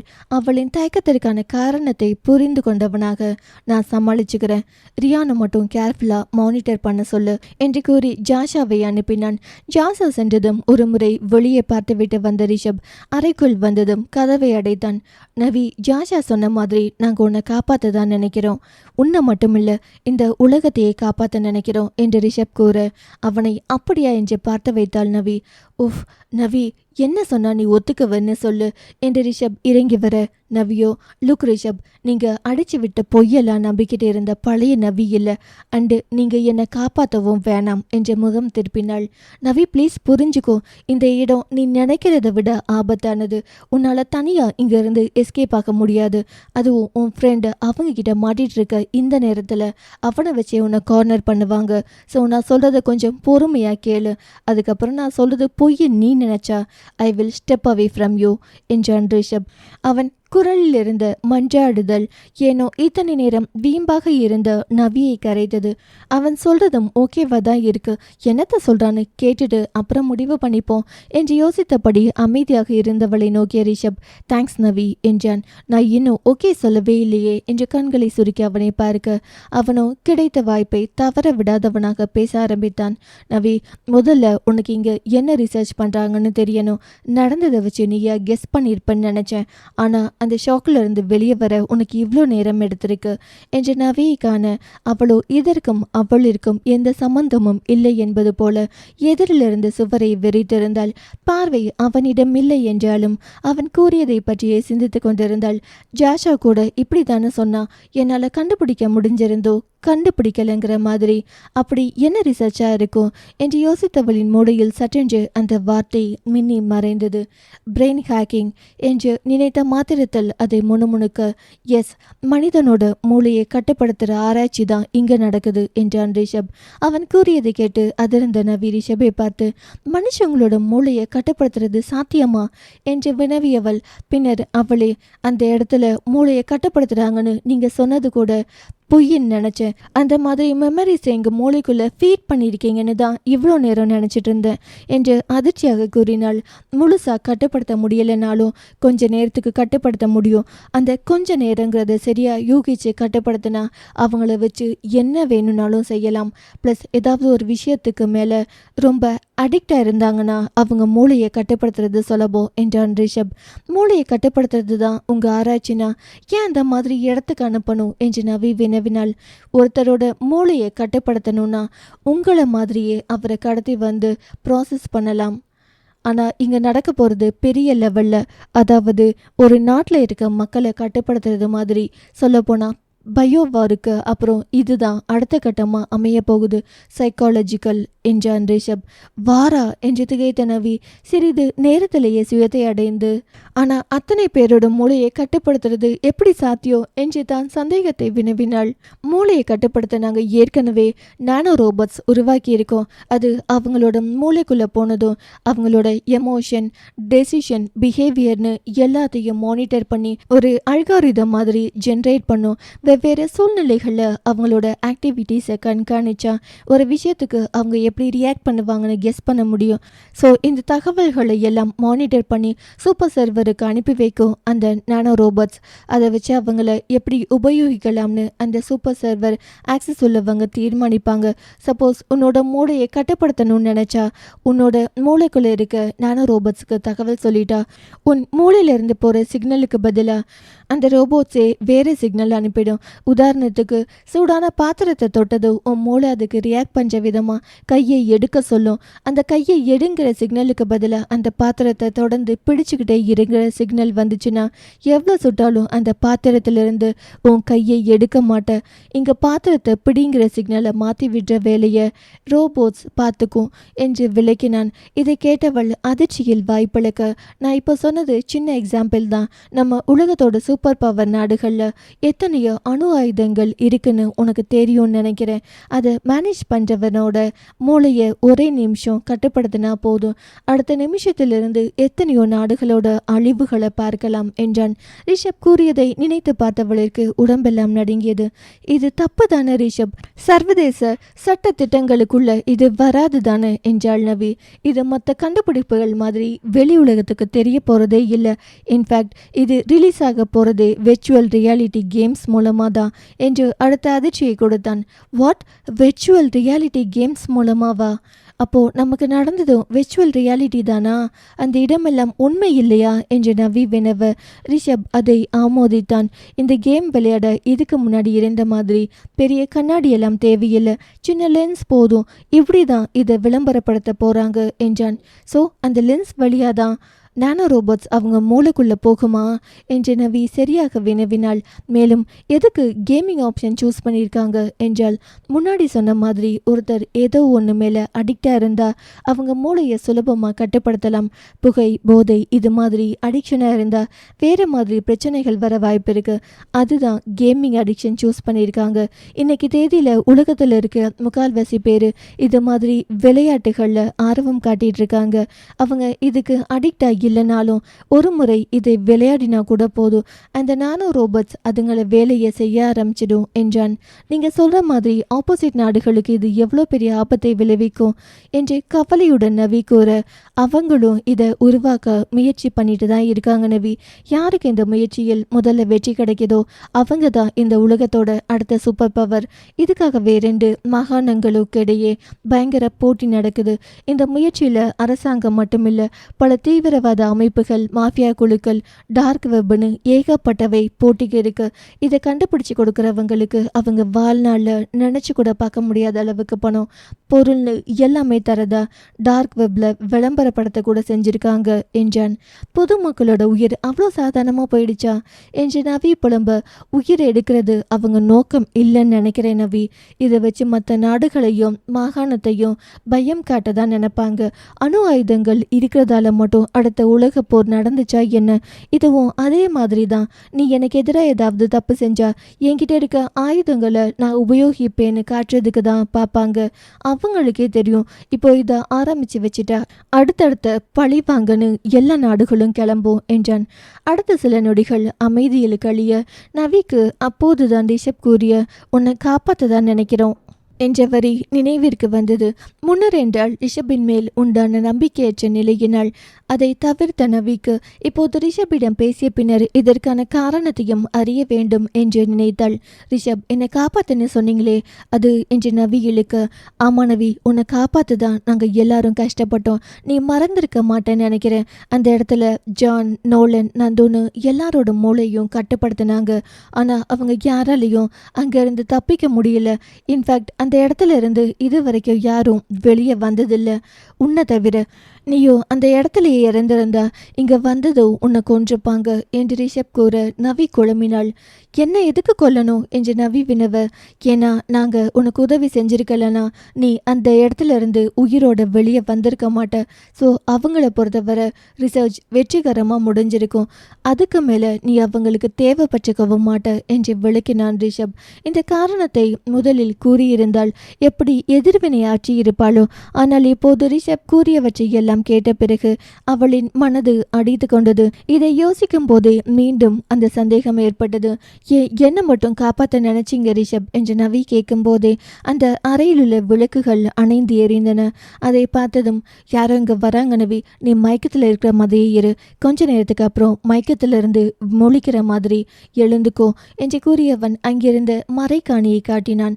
நவியும் புரிந்து கொண்டதாக தலையசைத்து கட்டிலில் படுக்க நவி என்னையும் ஜாஷாவையும் தவிர யார்கிட்டையும் இதை பற்றி டிஸ்கஸ் பண்ணாத, பி கேர்ஃபுல் என்று ரிஷப் எச்சரிக்க நவியும் சரி என்றாள். அடுத்த நொடி அவளின் அறைக்கதவு தட்டப்பட நவி கண்களை மூடிக்கொண்டாள். அத்தியாயம் 18. ரிஷபின் விளக்கத்தை கேட்ட நவிக்கு தன்னை மட்டும் ஏன் காப்பாற்ற வேண்டும் என்ற எண்ணமள தன் சந்தேகத்தை ரிஷபிடம் கேட்கவும் செய்தாள்.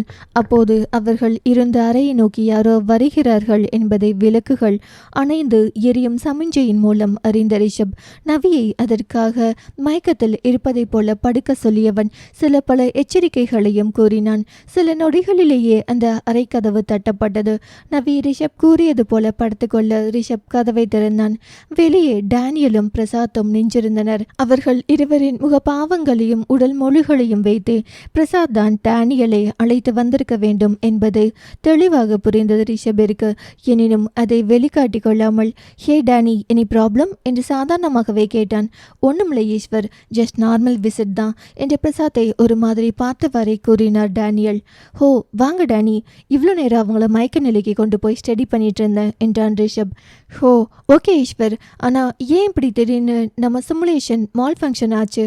இதுக்கு முன்னாடி 7 குரூப்பை டெஸ்ட் பண்ணீங்களே, அப்போ இப்படி நடக்கலையே, எனிதிங் ஸ்பெசிஃபிக் என்று டேனியல் ஆராயும் பார்வையுடன் ரிஷபிடம் வினவினார். ஒரு அவசர பார்வை பரிமாற்றத்தை பிரசாத்திடம் நிகழ்த்தியவன், டேனி இது மூளை சம்மந்தப்பட்டது அண்ட் உங்களுக்கே தெரியும் மனித உடம்புல ரொம்ப காம்ப்ளெக்ஸ் மூளை தான். அதை கட்டுப்படுத்துறது சாதாரணம் இல்லை. ஒவ்வொருத்தரோட மூளையும் சின்ன சின்ன வேறுபாடுகளோடு இருக்கும். அதை எல்லாத்தையும் அனலைஸ் பண்ணணும்னா ரொம்பவே தாமதமாகும்.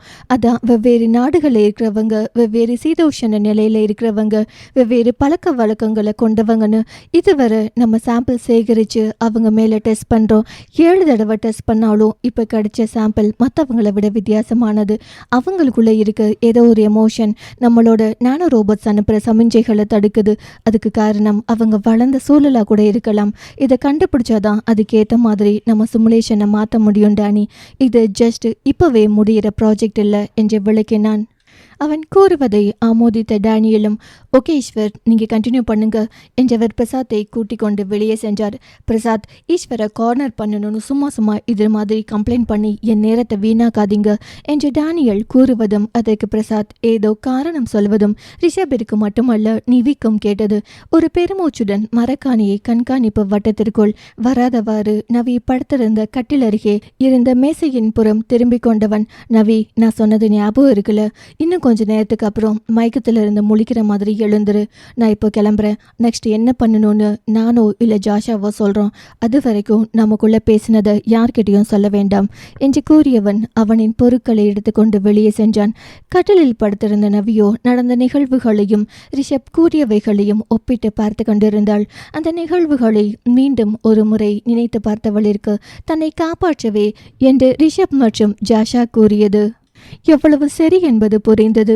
அவளின் நினைவுகள் இறுதி கட்டத்திற்கு நெருங்க ரியான் மற்றும் ரிஷப் அந்த ஏனிலிருந்து கீழே விழும் காட்சி இப்போதும் நவிக்கு பதட்டத்தை கொடுத்தது. அதை பதட்டத்துடன் எழுந்தவள் ஒரு பெருமூச்சுடன் தன்னை நிலைப்படுத்தி கொண்டு அருகில் இருந்த தண்ணீரை பருகினாள். என்ன தான் விளையாட்டாக இருந்தாலும் அவள் பார்த்தபோது அது விளையாட்டு என்று தெரியாது. இன்னும் கூட தன்னை பார்த்து லேசான சிரிப்புடன் ஆல் தி பெஸ்ட் கூறியபடி ரிஷப் விழும் காட்சியில் அவளின் இதய துடிப்பு எகிரியது. இவ்வளோ ரிஸ்க் எடுத்து என்னை காப்பாற்றணும்னு என்ன அவசியம் என்பதை இப்போது அவளின் முழு முதற் குழப்பமாக இருந்தது. அடுத்த முறை ரிஷபை பார்க்கும்போது கேட்டுடணும், இல்லைனா தலையை வெடிச்சிடும் போல என்று நினைத்தபடி மீண்டும் அந்த கட்டிலில் படுத்து கொண்டாள். அவள் எதை தெரிந்து கொள்ள வேண்டும் என்று விரும்புகிறாளோ அதை தெரிந்து கொள்ளும் போது இதை ஆர்வத்துடன் இருப்பாளா என்பது சந்தேகமே. ஆழ்ந்து உறங்கிக் கொண்டிருந்தவளை யாரோ உழுக்க மிகவும் சிரமப்பட்டே கண்களை திறக்க முயன்றாள். கண்கள் திறக்கும் போது அவளின் செவிகளும் உயிர் பெற்றதோ. நவி நவி என்ற ரிஷபின் குரல் அவளின் செவி வழியே மூளையை அடைந்து அவளின் விழிகளை உடனே திறக்க கட்டளையிட்டது. ரிஷப் என்று லேசான முனகளுடன் நவியல. அவனோ அவள் நிதானம் அடைவதற்கு கூட அவகாசம் கொடுக்காமல் பேச ஆரம்பித்தான். நவி, உன்னை மறுபடியும் அதே சிமுலேஷனுக்குள்ள அனுப்ப பிளான் பண்ணியிருக்காங்க. அண்ட் இந்த முறை உன் கூட நாங்கள் யாரும் வரப்போறதில்ல. அந்த பிரசாத்துக்கு எங்கள் மேலே சந்தேகம் வந்துச்சுன்னு நினைக்கிறேன். அதனால இந்த முறை அவனோட ஆளுங்களை உன் கூட அனுப்பி வைக்க போறாங்க என்று கடகடவென்று ஒப்பிக்கும் குரலில் கூற நவிக்கு முதலில் ஒன்றும் விளங்கவில்லை. அதன் பின்னர் அவன் கூறியதை ஸ்லோ மோஷனில் நினைத்து பார்த்ததும் தான் நடக்கவிருக்கும் சம்பவங்கள் அவள் கண்முன் தோன்றி மறைந்தன. வாட், இப்போ என்ன பண்றது ரிஷப் என்ற பயத்துடன் நவி வினவ. நவி, இப்போ நமக்கு இருக்கிற சேலஞ்ச் என்னன்னா, உன்னை அந்த சிமுலேஷனுக்குள்ள அனுப்புறதுக்கு முன்னாடி உன்னோட மூளையில அந்த இடத்த பத்தி பதிவாயிருக்க எல்லாத்தையும் ட்ரக்ஸ் மூலமா தற்காலிகமா மறக்க வச்சிடுவாங்க. அந்த நினைவுகள் இல்லைனா உனக்கு திரும்பி வர்றது ரொம்ப கஷ்டமா இருக்கும் என்றான் ரிஷப். அவன் கூறியதை கேட்ட நவிக்கு லிண்டா கோரிய தற்காலிக ஞாபக மறதிக்கான ட்ரக்ஸ் தான் நினைவிற்கு வந்தது. நவியின் சிந்தனையை கணித்த ரிஷப், நீ நினைக்கிற அதே ட்ரக் தான் நவி என்றவன் அவளின் கையில் ஒரு மாத்திரையை கொடுத்து, இந்த நவி, இது அதுக்கான மாற்று மருந்து. இதை போட்டுக்கிட்டா மறந்தது நினைவுக்கு வந்துடும். ஆனா இதை போடத்தான் மறக்க கூடாது என்றான். அவன் கூறியதை கேட்டவளிற்கு இப்போதே படபடப்பாகத்தான் இருந்தது. திரும்பவும் அதே இடத்திற்கு செல்வது ஒரு புறம், இவர்களின் உதவி இல்லாமல் வெளியே வர முயற்சிக்க வேண்டும் என்பது மறுபுறம் என்று அனைத்து பக்கங்களிலிருந்தும் தன்னை அழுத்து போல இருக்க அவளின் உடல் நடுங்க ஆரம்பித்தது. அவளின் நிலையை கண்டவன் தன்னையே கடைந்து கொண்டு, ரிலாக்ஸ் நவி, நம்ம பிளான் படியே எல்லாம் நடக்கும், நம்புவோம். ஏதாவது சொதப்பிச்சுனாலும் சிமுலேஷனோட மெயின் பவரை கட் பண்ணி அதிலிருந்து உன்னை வெளியே கொண்டு வர மாதிரி பண்ணிடலாம். ஸோ நீ கவலைப்படாத என்றான் ரிஷப். அப்படின்னா முதல்லையே அந்த பவரை கட் பண்ண முடியாதா என்று நவி இன்னும் பயத்துடனே வினவ. அப்படி செஞ்சா இன்னும் நம்ம மேல சந்தேகம் அதிகமாகும் என்று தயக்கத்துடன் கூறினான் ரிஷப். அவன் கூற்றிலிருந்தே அவன் கூறிய பவர் கட் வழி தன்னை சமாதானப்படுத்துவதற்கு தான் என்பதை உணர்ந்து கொண்ட நவி ஒரு பெருமூச்சுடன், ஓகே ரிஷப், நான் ரெடி தான் என்றாள். அவளின் கைகளை மெல்ல பற்றி விடுவித்தவன், எல்லாம் நல்லபடியா நடக்கும் நவி, இன்னும் கொஞ்ச நேரத்துல இங்கிருந்து உன்னை கூட்டிட்டு வருவாங்க, அந்த மாத்திரையை மட்டும் மறந்துடாத என்று கூறிவிட்டு வெளியே செல்ல முயன்றான் ரிஷப். சட்டென்று நவிக்கு அவளின் சந்தேகம் மனதில் தோன்ற ரிஷபின் கைகளை பிடித்து அவனை செல்ல விடாமல் தடுத்தவள், என்ன மட்டும் எதுக்கு காப்பாற்ற நினைச்சிங்க ரிஷப் என்றாள். அவள் இப்போதை கேட்க வேண்டும் என்று நினைக்கவில்லைதான். ஆனால் சூழ்நிலையின் கணம் அவளின் மனநிலையிலும் பிரதிபலிக்க இதை கேட்டுவிட்டாள். கேள்வியை கேட்ட பின்புதான் இப்போ இந்த கேள்வி அவசியமா என்று மனதிற்குள் நினைத்தாள். ரிஷபும் இப்போ இவ்வளோ முக்கியமான விஷயம் சொல்லியிருக்கேன், திரும்ப இதே கேட்கிறா என்று நினைத்து கொண்டேதான் திரும்பினான். ஆனால் அவளின் முகத்தில் அப்பட்டமாக தெரிந்த பயமும் குழப்பமும் அவளிடம் கோபமாக பேச அனுமதிக்கவில்லை. ஒரு பெருமூச்சுடன் தன் கையை பிடித்திருந்த அவளின் கரத்தை பிடித்து கொண்டவன், ஏனா நீ எனக்கு அவ்வளோ முக்கியம், இப்போதைக்கு இதை மட்டும்தான் சொல்ல முடியும் என்றவன் அதற்கு மேல் அங்கே இருக்க முடியாமல் சென்று விட்டான். அவனின் நீ எனக்கு அவ்வளோ முக்கியம் என்ற வாசகமே அவளின் மனதில் ஓடிக்கொண்டிருந்தது. அடுத்த சில நிமிடங்களில் மீண்டும் நவீன் அறைக்கதவு திறக்கப்பட இப்போது நுழைந்ததோ ஜாஷா மற்றும் சிலர். ஜாஷாவை தவிர மற்றவர்கள் கைகளில் துப்பாக்கியை ஏந்தி இருந்தனர். நவியோ அவர்களை விரித்தபடி அமர்ந்திருந்தாள். முன்னர் இந்த துப்பாக்கிகளை பார்த்து பயந்திருப்பாளோ எனவோ இப்போது அதை பார்க்கும்போது தினந்தோறும் உபயோகிக்கும் பொருள் போலதான் தெரிந்தது. ஜாஷா நவியின் அருகே வந்தவள் கண்ணசைவிலேயே அவளை எழ சொல்ல அவளும் கடனை என்று எழுந்து நின்றாள். அவள் எழுந்ததும் அவளை பரிசோதிக்க ஆரம்பித்தாள் ஜாஷா. அப்போது நவியின் கால்ச்சராய் பையில் ரிஷப் கொடுத்த மாத்திரை இருப்பதை உணர்ந்து கொண்டாள் ஜாஷா. ஜாஷா நவியை காண அவளோ எந்தவித வேறுபாடும் இல்லாமல் நின்றிருந்தாள். ஜாஷாவும் தன் பார்வையை திருப்பிக் கொண்டவள் அங்கிருந்த மற்றவர்களை பார்த்து ஆல் கிளியர் என்றாள். இத்தனை நேரம் வெளியே காட்டிக்கொள்ளாவிட்டாலும் மனதிற்குள் பயந்து கொண்டுதான் இருந்தாள் நவி. அதன் பின்னர் நவியை சுற்றி எல்லா திசைகளிலும் துப்பாக்கி ஏந்தியவர்கள் செல்ல நவியும் அவர்களுடன் மேலே நடந்தாள். செல்லும் வழியெல்லாம் மாத்திரையை மறந்துடக்கூடாது என்ற ஜெபம் போல மனதிற்குள் உச்சரித்து கொண்டே தான் சென்றாள். அவர்கள் நவியை அழைத்து சென்றது நவி மயக்கத்திலிருந்து எழுந்த அதே ஆராய்ச்சி அறைதான். அங்கு ரிஷப், பிரியான், பிரசாத், ஜென்சி மற்றும் சிலர் இருந்தனர். உள்ளே நுழைந்ததும் நவியின் கண்கள் தேடியதெனவோ ரிஷபை தான். அவன் முகத்திலிருந்து நிர்மலமான பாவனை கண்டு சுதாரித்தவள் கோபமாக இருப்பது போல காட்டிக்கொண்டாள். அதன் பின்னர் நவியை அங்கிருந்த மேசையில் படுக்க செய்தவர்கள் சில இயந்திரங்களை அவளின் உடலில் இணைத்தனர். முதல் முறை இவற்றை செய்த நினைவுகள் இல்லை என்பதால் இப்போது நவிக்கு கைகள் வெளிப்படையாகவே நடுங்கின. அவள் அருகே ஊசியுடன் வந்த ஜாஷா அவளின் கைகளை வேறு எவருக்கும் தெரியாத வண்ணம் அழுத்தி சமாதானப்படுத்தியவள் அந்த ஊசியை அவளின் கைகளில் செலுத்தினாள். நவிக்கு அது என்ன ஊசி என்று நன்றாகவே தெரியும். மீண்டும் மனதிற்குள் மாத்திரையை மறந்துடக்கூடாது என்று நினைத்தபடியே மயங்கி போனாள். அவளின் ஒவ்வொரு அசைவுகளையும் முகத்தில் எவ்வித பாவனைகளையும் காட்டிவிடாதவாறு பார்த்து கொண்டிருந்தான் அந்த ஆராய்ச்சியாளன். இதுவரை பல ஆராய்ச்சிகளை செய்திருந்தாலும் இது போன்ற பதட்டத்தை அவன் உணர்ந்ததே இல்லை. நவியை போல இன்னும் சிலருக்கு ஊசிகள் போடப்பட்டு தயாராக வைத்திருந்தனர். அடுத்தபடியாக அவர்களின் கண்களின் வழியே மூளைக்குள் செல்லுமாறு இவர்கள் கண்டுபிடித்த நானோ ரோபோட்களை செலுத்தினர். சில நொடிகளுக்கு பின்னர் ஸ்டார்ட் பண்ணலாமே என்று பிரசாத் கூற ரிஷப் அந்த இயந்திரத்தை இயக்கினான். அதிலிருந்து சென்ற சமிஞ்சைகள் அங்கு மயங்கி கிடந்தவர்களின் மூளைக்குள் சென்றிருந்த நானோ ரோபோட்களை உயிர்ப்பிக்க அனைவரும் அந்த மாய இடத்தில் இருப்பதைப் போல உணர்ந்தனர். அதே இடம், அதே மெத்தை. அதிலிருந்து மெல்ல எழுந்தாள் நவி. முன்னில்லாத அளவிற்கு தலை வலிக்க ஆரம்பித்தது.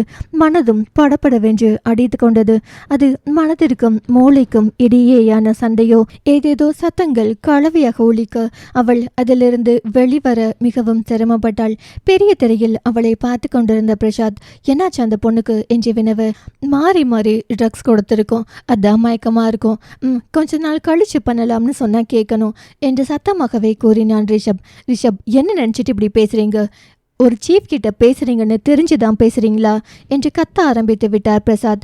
இங்கு இருவருக்கும் வாக்குவாதம் நடந்து கொண்டிருக்க மிஸ்டீரியோவில் நவிக்கு போது அந்த குரல் மட்டும் ஒலித்தது. மாத்திரையை மறக்க கூடாது என்ற குரல் மீண்டும் மீண்டும் ஒலிக்க அவளின் கரமோ தனிச்சையாக தன் கால் சராய் பைக்குள் நுழைந்து அங்கிருந்த மாத்திரையை உணர்ந்தது. ஓர விழிகளில் நவியின் விழிமொழியை பார்த்தவன் பிரசாத்திடம் திரும்பி வார்த்தை போரிட ஆரம்பித்தான். அவன் இதை ஆரம்பித்ததே நவி மாத்திரை உண்பதை யாரும் கண்டுவிடக் கூடாது என்பதற்காகத்தானே. அதன்படியே அனைவரின் கவனமும் இவர்களின் சண்டையில் இருக்க தனக்காக ஒருவன் வீண் சண்டையில் ஈடுபடுவதை அறியாதவளாக நவி அந்த மாத்திரையை உட்கொண்டாள். மாத்திரை உண்ட பின் மீண்டும் மயக்கம் வர அதை கடலில் தோய்ந்து விழுந்தாள். அதை கண்ட பின்னரே ரிஷபின் பதட்டம் சற்று தணிந்தது. அதற்குள் பிரசாத்தின் சத்தம் கேட்டு அங்கு வந்த டேனியல், பிரசாத், ஏன் இப்படி பிஹேவ் பண்றீங்க? அமைதியா இருப்பீங்கன்னா இங்க இருங்க, இல்லனா இவங்களையாவது பீஸ்ஃபுல்லா வேலை செய்ய விடுங்க என்று சத்தமிட பிரசாத் ரிஷபை முறைத்து கொண்டே அமைதியானார். மீண்டும் பெரிய திரையில் பார்வையை பதித்தவர்களுக்கு நவி மயங்கியிருந்த காட்சியே தெரிந்தது. என்ன இந்த பொண்ணு மயங்கிட்டா என்று வாய்விட்ட பிரசாத் எங்கு மீண்டும் ரிஷப் பேசி திட்டுவிட்டு சென்ற டேனியல் திரும்பவும் வந்து விடுவாரோ என்று அமைதியாகிவிட்டார். சில நிமிடங்கள் கழித்தும் அவள் எழாததால் ஜாஷா தான் மற்றவர்களை கவனிக்கலாம் என்று கூறினாள். அதன்படி அவளின் திரையை சிறிதுபடுத்தி ஒரு ஓரத்தில் வைத்துவிட்டு மற்றவர்களை கவனிக்க ஆரம்பித்தனர். ஆனால் அக்குழுவில் இருந்த மூவர் மட்டும் நவியின் திரையையே உற்று பார்த்து கொண்டிருந்தனர். மற்றவர்கள் யாரும் கவனித்துவிடக் கூடாதல்லவா? சிறிது நேரத்திலேயே நவி மயக்கத்திலிருந்து விழித்து விட்டாள். கண்களை சுருக்கி பார்த்த அவளிற்கு எங்கிருக்கிறாள் என்பது புரிந்துவிட்டது. பழைய நினைவுகளும் வந்துவிட்டன. மெல்ல எழுந்தவள் தன் மேல் சந்தேகம் வரக்கூடாது என்பதற்காக புதிதாக அங்கு வந்திருப்பதைப் போலவும் முன்னர் நடந்து கொண்டதைப் போலவே அனைத்தையும் சந்தேகத்துடன் பார்ப்பது போலவும் நடந்தாள். இங்கு திரையின் அவளின் செயல்களை கவனித்துக் கொண்டிருந்தவனிற்கு மெல்ல சிரிப்பு தோன்ற அதை இதழ்களுக்கிடையே புதைத்து கொண்டான். அடுத்த சில மணி நேரங்கள் மற்றவர்களுக்கு எப்படி கழிந்ததோ நவிக்கு மிகவும் பதட்டம் நிறைந்ததாகவே கழிந்தது. தனக்கு ஞாபகம் இருக்கிறது என்று காட்டிக்கொள்ளவும் கூடாது. அதே சமயம் அங்கிருந்த ஆபத்துகளை கடந்தும் செல்ல வேண்டும். இதை மற்றவர்களுக்கு சந்தேகம் ஏற்படுத்தாதவாறு செய்து முடிப்பது மிகவும் சிரமமே. ஆயினும் அதை அழகாக கையாண்டாள் நவி. அங்கு நிகழும் நிகழ்வுகளில் நவிக்கு மனம் ஒப்பாத செயல் என்னவென்றால் மற்றவர்களை கொல்வதுதான். என்னத்தான் அதில் அவள் நேரடியாக ஈடுபடவில்லை என்றாலும் அவர்கள் சாகும்போது கை கட்டி வேடிக்கை பார்ப்பது கூட கடினமாகத்தான் இருந்தது. ஆனால் தன்னை நம்பி வழி அனுப்பி வைத்தவனை எண்ணி பல்லை கடித்து கொண்டு அமைதி காத்தாள். இதோ இறுதி நிமிடங்களில் இருவர், நவி மற்றும் வேறொரு இளைஞன், அவனின் மூளையை ஏற்கனவே கட்டுப்படுத்தியதால் அவன் ஆவேசமாக நவியை துரத்தினான். அதே ஏணி, அதே படிக்கட்டுகள். நவி முன்னேற அவளிற்கு சில படிகள் பிந்தி அவன் வந்து கொண்டிருந்தான். முன்னர் இருந்ததைப் போல இரு மனமெல்லாம் நவிக்கில்லை. எப்படியாவது இங்கிருந்து சென்றுவிட வேண்டும் என்ற வெறியிலேயே ஏறிக்கொண்டிருந்தாள். அவளின் இதய துடிப்பை விட வெளியிலிருந்த மற்ற மூவருக்கும் வேகமாக துடித்தது அவர்களின் இதயம். இன்னும் 5-6 படிகளே என்று எண்ணி வேகம் காட்ட அவளின் முன்னேற்றத்திற்கு தடையாக அவளின் கால்களை பிடித்து கொண்டான். பின்னே வந்தவன் அதில் சில படிகள் கீழே சறுக்கவும் செய்தாள். மூவர் மட்டுமல்ல, அங்கிருந்த அனைவரின் கண்களும் அந்த திரையையே பார்த்து கொண்டிருந்தன. படத்தின் பரபரப்பான இறுதி காட்சிகளை போன்று இருந்தது போலும். நவி கால்களை அசைக்க அவன் விடுவதாக இல்லை. ஒரு கட்டத்தில் சோர்ந்து போனவளிற்கு அழுகை வந்தது. இனி தன்னால் முடியாது என்ற முடிவை நோக்கி செல்லும் போது மனதிலிருந்து அந்த குரல், ஏனா நீ எனக்கு அவ்வளோ முக்கியம் என்று ஒலித்தது.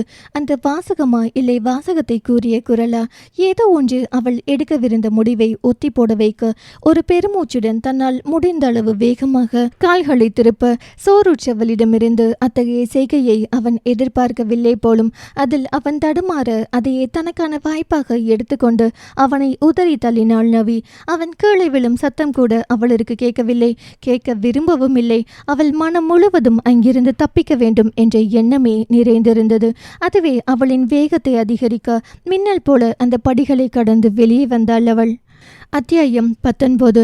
நவி அந்த படிகளை கடந்து வெளியே வந்ததும் அதை பார்த்து கொண்டிருந்த மற்றவர்கள் தங்களையும் மறந்து கைகளை தட்ட, வாட் நான்சென்ஸ் இஸ் திஸ்? என்னமோ நம்ம ப்ராஜெக்ட் சக்சஸ் ஆன மாதிரி கையை தட்டிட்டு இருக்கீங்க. அவ வெளியே வந்தது நம்ம ப்ராஜெக்டை பாதிக்குதுன்னு கூடவா தெரியல என்று திட்ட ஆரம்பித்தார் பிரசாத். ரிஷபின் மேலுள்ள கடுப்பும் சேர்ந்து ஒட்டுமொத்தமாக குழுவின் மேல் இறங்கியது. ஆனால் கண்டு கொள்ள வேண்டியவனோ அவரை ஒரு பொருட்டாக கூட மதிக்கவில்லை. வெளியில் காட்டிக்கொள்ளாவிட்டாலும் முகம் முழுவதும் சந்தோஷமே வியாபித்திருந்தது ரிஷபிற்கு. வியப்பும் நவியை குறைவாக மதிப்பிட்டு விட்டோமோ என்ற சந்தேகம் கூட எழுந்தது. எது எப்படியோ இயந்திர பழுது என்று பிரசாத்திடம் காரணம் கூற வைக்கலாம். அவளை வெளியே வந்தது அவர்களின் திட்டத்திற்கு எந்த பங்கமும் வராமல் காப்பாற்றியது. அங்கு நவியோ வெள்ளையான வெற்றிடத்தை எதிர்பார்த்து வந்திருந்தாலும் இத்தனை நேரம் அவளின் முழு பலத்தை பயன்படுத்தியதால் சோர்ந்து கீழே விழுந்து மயங்கினாள். அடுத்த நொடிய ரிஷப் மும்மரமாக நவியின் மேல் சென்று கொண்டிருந்த கம்பிகளை அகற்றும் பணியில் ஈடுபட, அதற்கு மேல் அங்கிருந்தால் அவருக்கு மரியாதை இல்லை என்பதை நன்குணர்ந்த பிரசாத் அவ்விடம் விட்டு சென்றார். அதன் பின்பு நவியின் உடல்நிலையை ஆராய்ந்து அது இயல்பாக இருப்பதை தெரிந்து கொண்டனர். ஆனால் அவள் மனநிலைதான் சற்று மோசமாக இருந்தது. அதற்கான காரணத்தை ரிஷபும் உணர்ந்துதான் இருந்தான். அவன் கேள்வியாக ஜாஷாவை நோக்க அவளும் கண்ணசைவிலேயே பார்த்து கொள்வதாக கூறினாள். அந்த இடத்தில் அதிக நேரம் இருந்தால் அதுவும் கூட பேசு பொருளாக மாறும் என்று நன்கு புரிந்ததால் அங்கிருந்த மற்றவர்களிடம் நவியின் ஒவ்வொரு அசைவையும் தீவிரமாக கண்காணிக்குமாறும் அவள் எழுந்ததும் தன்னிடம் தெரிவிக்குமாறு கூறிவிட்டு வெளியே சென்றான். சில மணி நேரங்களுக்கு பின்னர் கண் விழித்தாள் நவி. அதை ஆராய்ச்சி அறை என்று தெரிந்தே கண்களை திறந்தாலும் தெரியாததை போல் நடிக்க வேண்டிய சூழலினால் அவ்வாறே நடிக்கவும் செய்தாள். அவள் எழுந்த விஷயம் ரிஷபிற்கு தெரிவிக்கப்பட அவனும் வந்து அவளின் நிலையை பரிசோதித்தான். அவளின் சோர்வான முகமே உணர்வுகளை அடக்கி வைத்திருக்கிறாள் என்பதை கூற, அதற்கு மேல் அவளை சோதிக்க விரும்பாமல், ஜாஷா இவங்களை அவங்க ரூமுக்கு கூட்டிட்டு போங்க, அப்புறம் அந்த மெமரி ரிவர்ஸ் ட்ரக்கை போட்டு விட்டுடுங்க, அவங்களோட 2 அனுபவங்களையும் ஒப்பிட்டு பார்க்க வேண்டியது இருக்கும் என்று சத்தமாக கூறியவன் ஜாஷாவிற்கு மட்டும் தெரியுமாறு தலையசைத்தான்.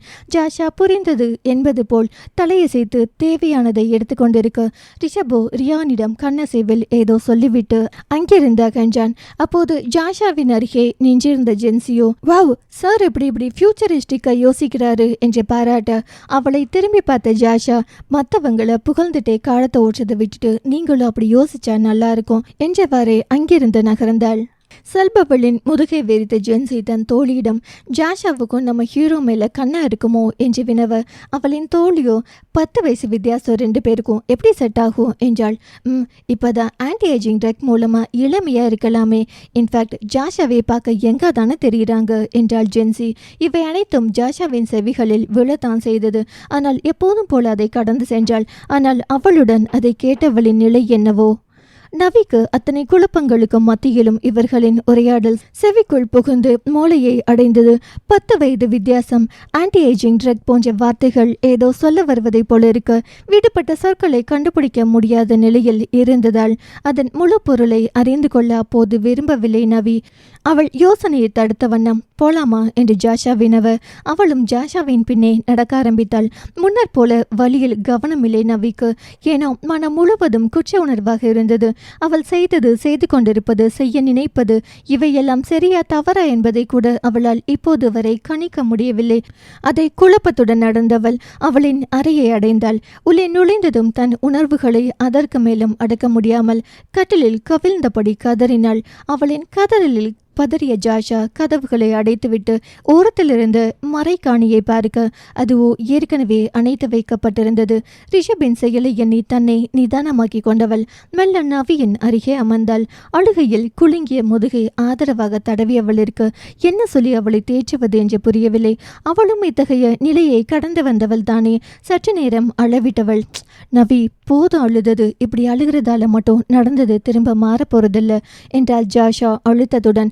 நடந்த எதுவும் மாறப்போறதில்லைன்னு எனக்கும் தெரியும், ஆனா என்னோட குற்ற உணர்வு குறையும் தானே என்றவரை தன் தலையை மட்டும் உயர்த்தியபடி ஜாஷாவை பார்த்தாள். இப்படி எத்தனை நாளைக்கு குற்ற உணர்வுல இருக்க போற நவி? இப்படி குற்ற உணர்வுல தவிக்கிறது இதுதான் கடைசின்னு உன்னால கன்ஃபார்மா சொல்ல முடியுமா என்று ஜாஷா கேட்க அவளின் குரலே சொன்னது இதுதான் ஆரம்பம் என்று. அதுக்குன்னு உங்களை மாதிரி எனக்கு எந்த ஃபீலிங்குமே இல்லை, எதுவும் என்னை பாதிக்காதுன்னு நடிக்க சொல்றீங்களா என்று கத்தினாள் நவி. அவளின் கேள்வியில் விரக்தி சிரிப்பை வெளியிட்டவள், முதல் முறை உன்ன மாதிரிதான் நானும் கத்திட்டு இருந்தேன். என் கண்ணு முன்னாடி நான் கண்டுபிடிச்ச மருந்தால தான் யாருன்னே தெரியாம இருந்தாங்களே, அப்போ இதே மாதிரி தான் கத்துனேன், அழுதேன். இனி இப்படி நடக்க நான் காரணமா இருக்கக்கூடாதுன்னு முடிவு கூட எடுத்தேன். ஆனா நான் எடுக்கிற முடிவெல்லாம் செல்லுபடியாகுமா என்ன? இதோ இப்ப கூட தினமும் என் கையாலேயே அதை நிறைய பேருக்கு போட்டுட்டு தான் இருக்கேன் என்ற சுவரை வெறித்து கொண்டு கூறினாள் ஜாஷா. ஜாஷா கூறியதை கேட்டு அதிர்ந்த நவி, அப்போ மெமரிஸை தற்காலிகமா மறக்க வைக்கிற மருந்தை கண்டுபிடிச்சது என்று இழுக்க, நான் தான் அதுக்காக வருந்தாத நாளில் முதல்ல அதை கண்டுபிடிச்சப்போ என்னோட துறையில பெருசா சாதிச்ச மாதிரி இருந்துச்சு. ஆனா தொடர்ந்து அதை உபயோகிக்கிறப்போ ஏற்படுற பின்விளைவுகளால எத்தனையோ பேர் பாதிக்கப்படுறதை பார்த்தப்போ உன்ன மாதிரி தான் நானும் நடந்தேன். ஏன் இதை விட எக்ஸ்ட்ரீமா சூசைட் கூட ட்ரை பண்ண என்று ஜாஷா கூற அவளையே அதிர்ந்து பார்த்திருந்தாள் நவி. ஜாஷா சற்று நேரத்திற்கு முன்னர் இதே அறையில் பார்த்தபோது எவ்வளவு ஆளுமையுடன் இருந்தாலும் இப்போது அது எதுவும் இல்லாமல் சோர்ந்து போய் கூனி குறுகி அமர்ந்திருந்தாள். தன் தோல்விகளையும் கருப்பு பக்கங்களையும் பகிர்ந்து கொள்கிறாள் அல்லவா. ஆறுதல் அளிக்க வந்தவளிற்கு ஆறுதல் அளிக்கும் நிலையாகி போனது நவிக்கு. நவி ஜாஷாவின் கைகளை பிடித்து கொள்ள மீண்டும் தொடர்ந்தாள் ஜாஷா.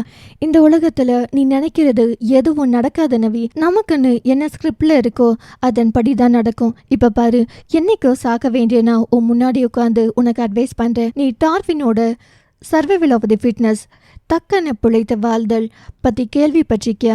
அதுதான் இப்போவும் நடந்துட்டுருக்கு.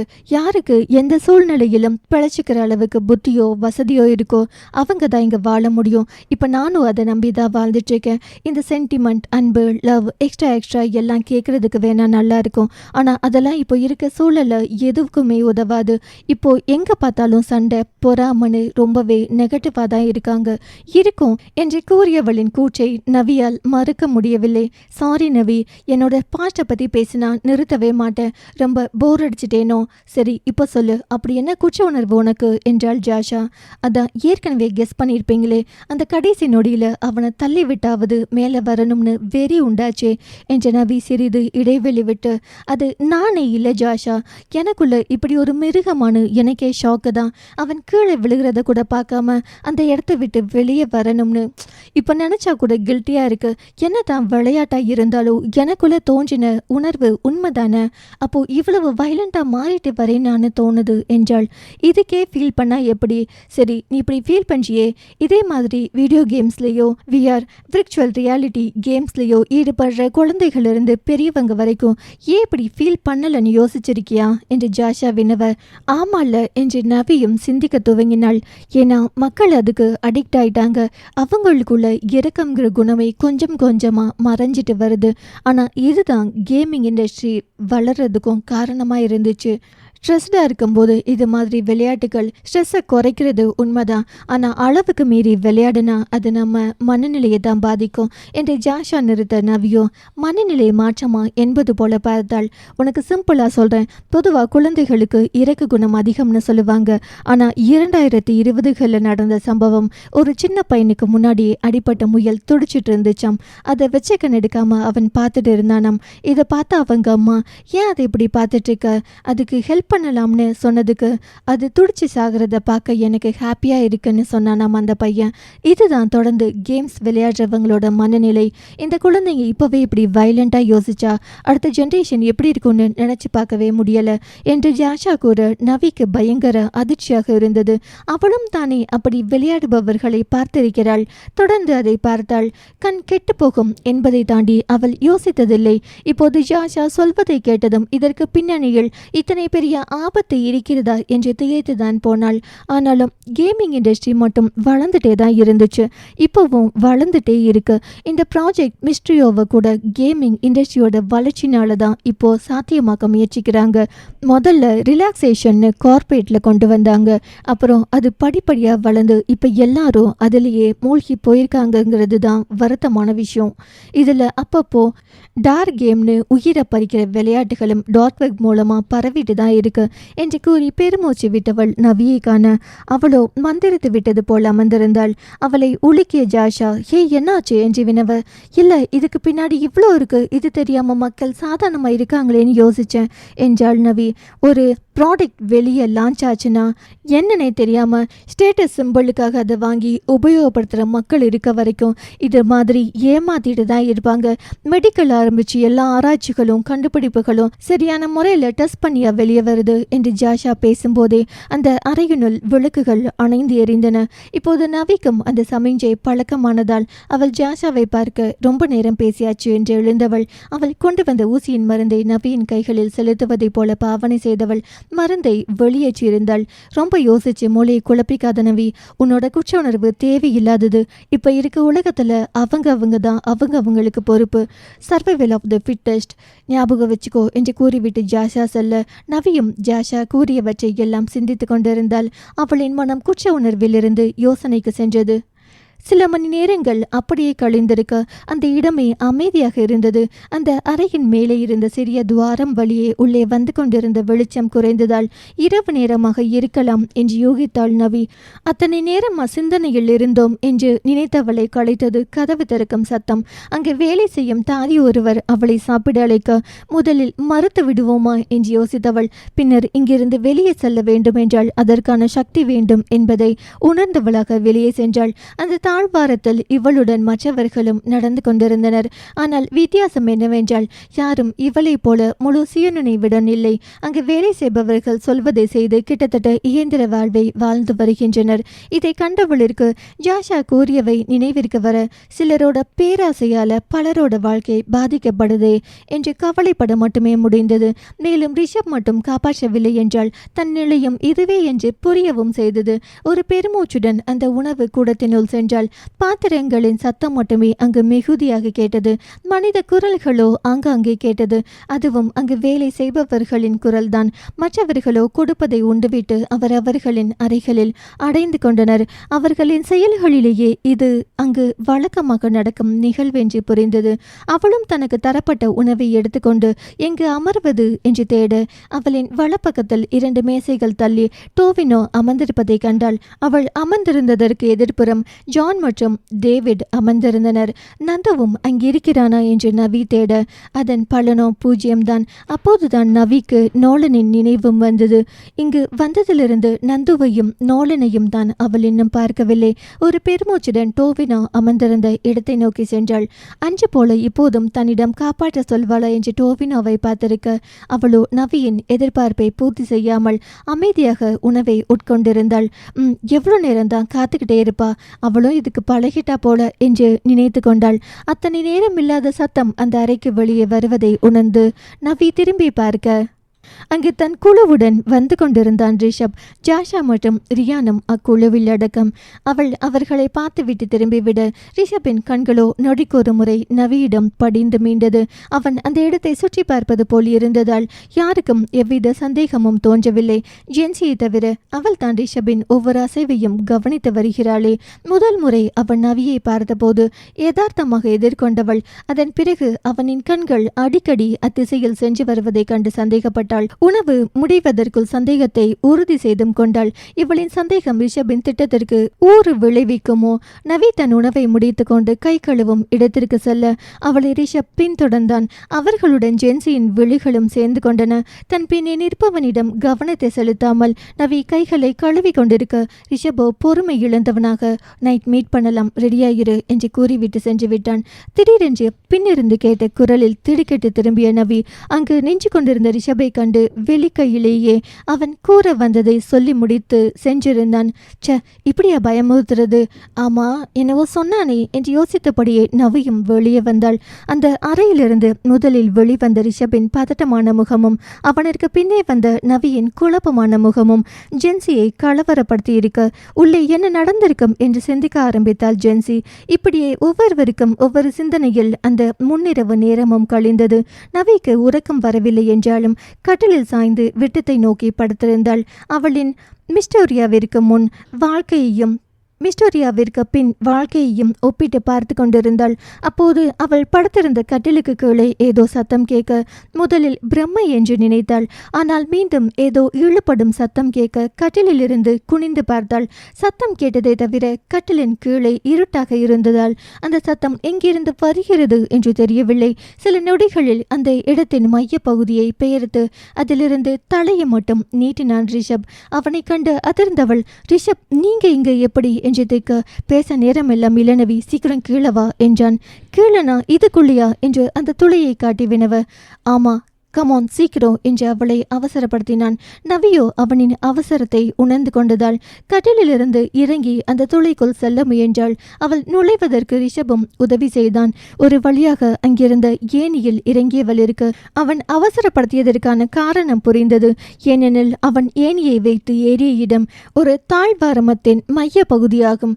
எந்த நேரமும் யாரும் வந்துவிடலாம் என்பதற்காகவே அவன் அவசரப்படுத்தி இருப்பான் என்று புரிந்து கொண்டாள். நவி இறங்கியதும் அந்த ஏணியை அங்கிருந்த அறையில் வைத்துவிட்டு வந்தான் ரிஷப்.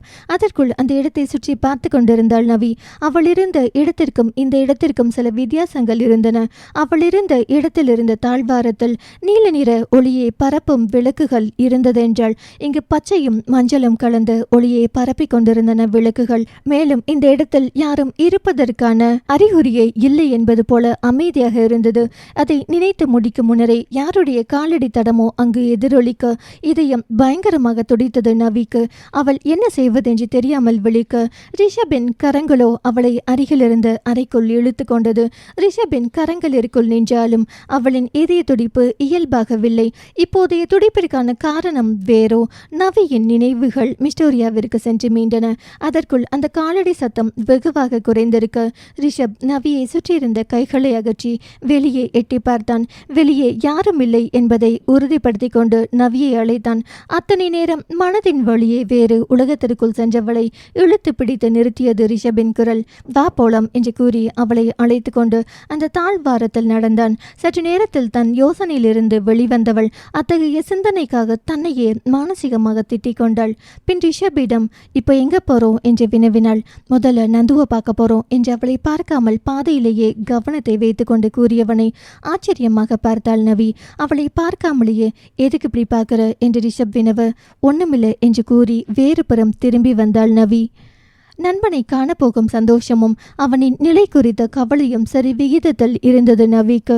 ஒருவித படபடப்புடனே அந்த பயணத்தை மேற்கொண்டாள் நவி.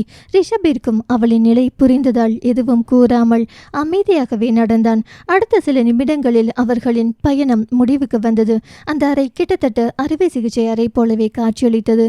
அதன் மையப்பகுதியில் கட்டிலில் படுக்க வைக்கப்பட்டிருந்தான் நந்து. அவனை சுற்றி பல இயந்திரங்கள் அவனின் நிலையை கண்காணிப்பதற்காக வைக்கப்பட்டிருந்தன. அவனை அவனின் நிலை கண்டு பயந்த நவி, என்னாச்சு நந்துவுக்கு என்றால் நடுங்கிய குரலை மறைத்தவாறு.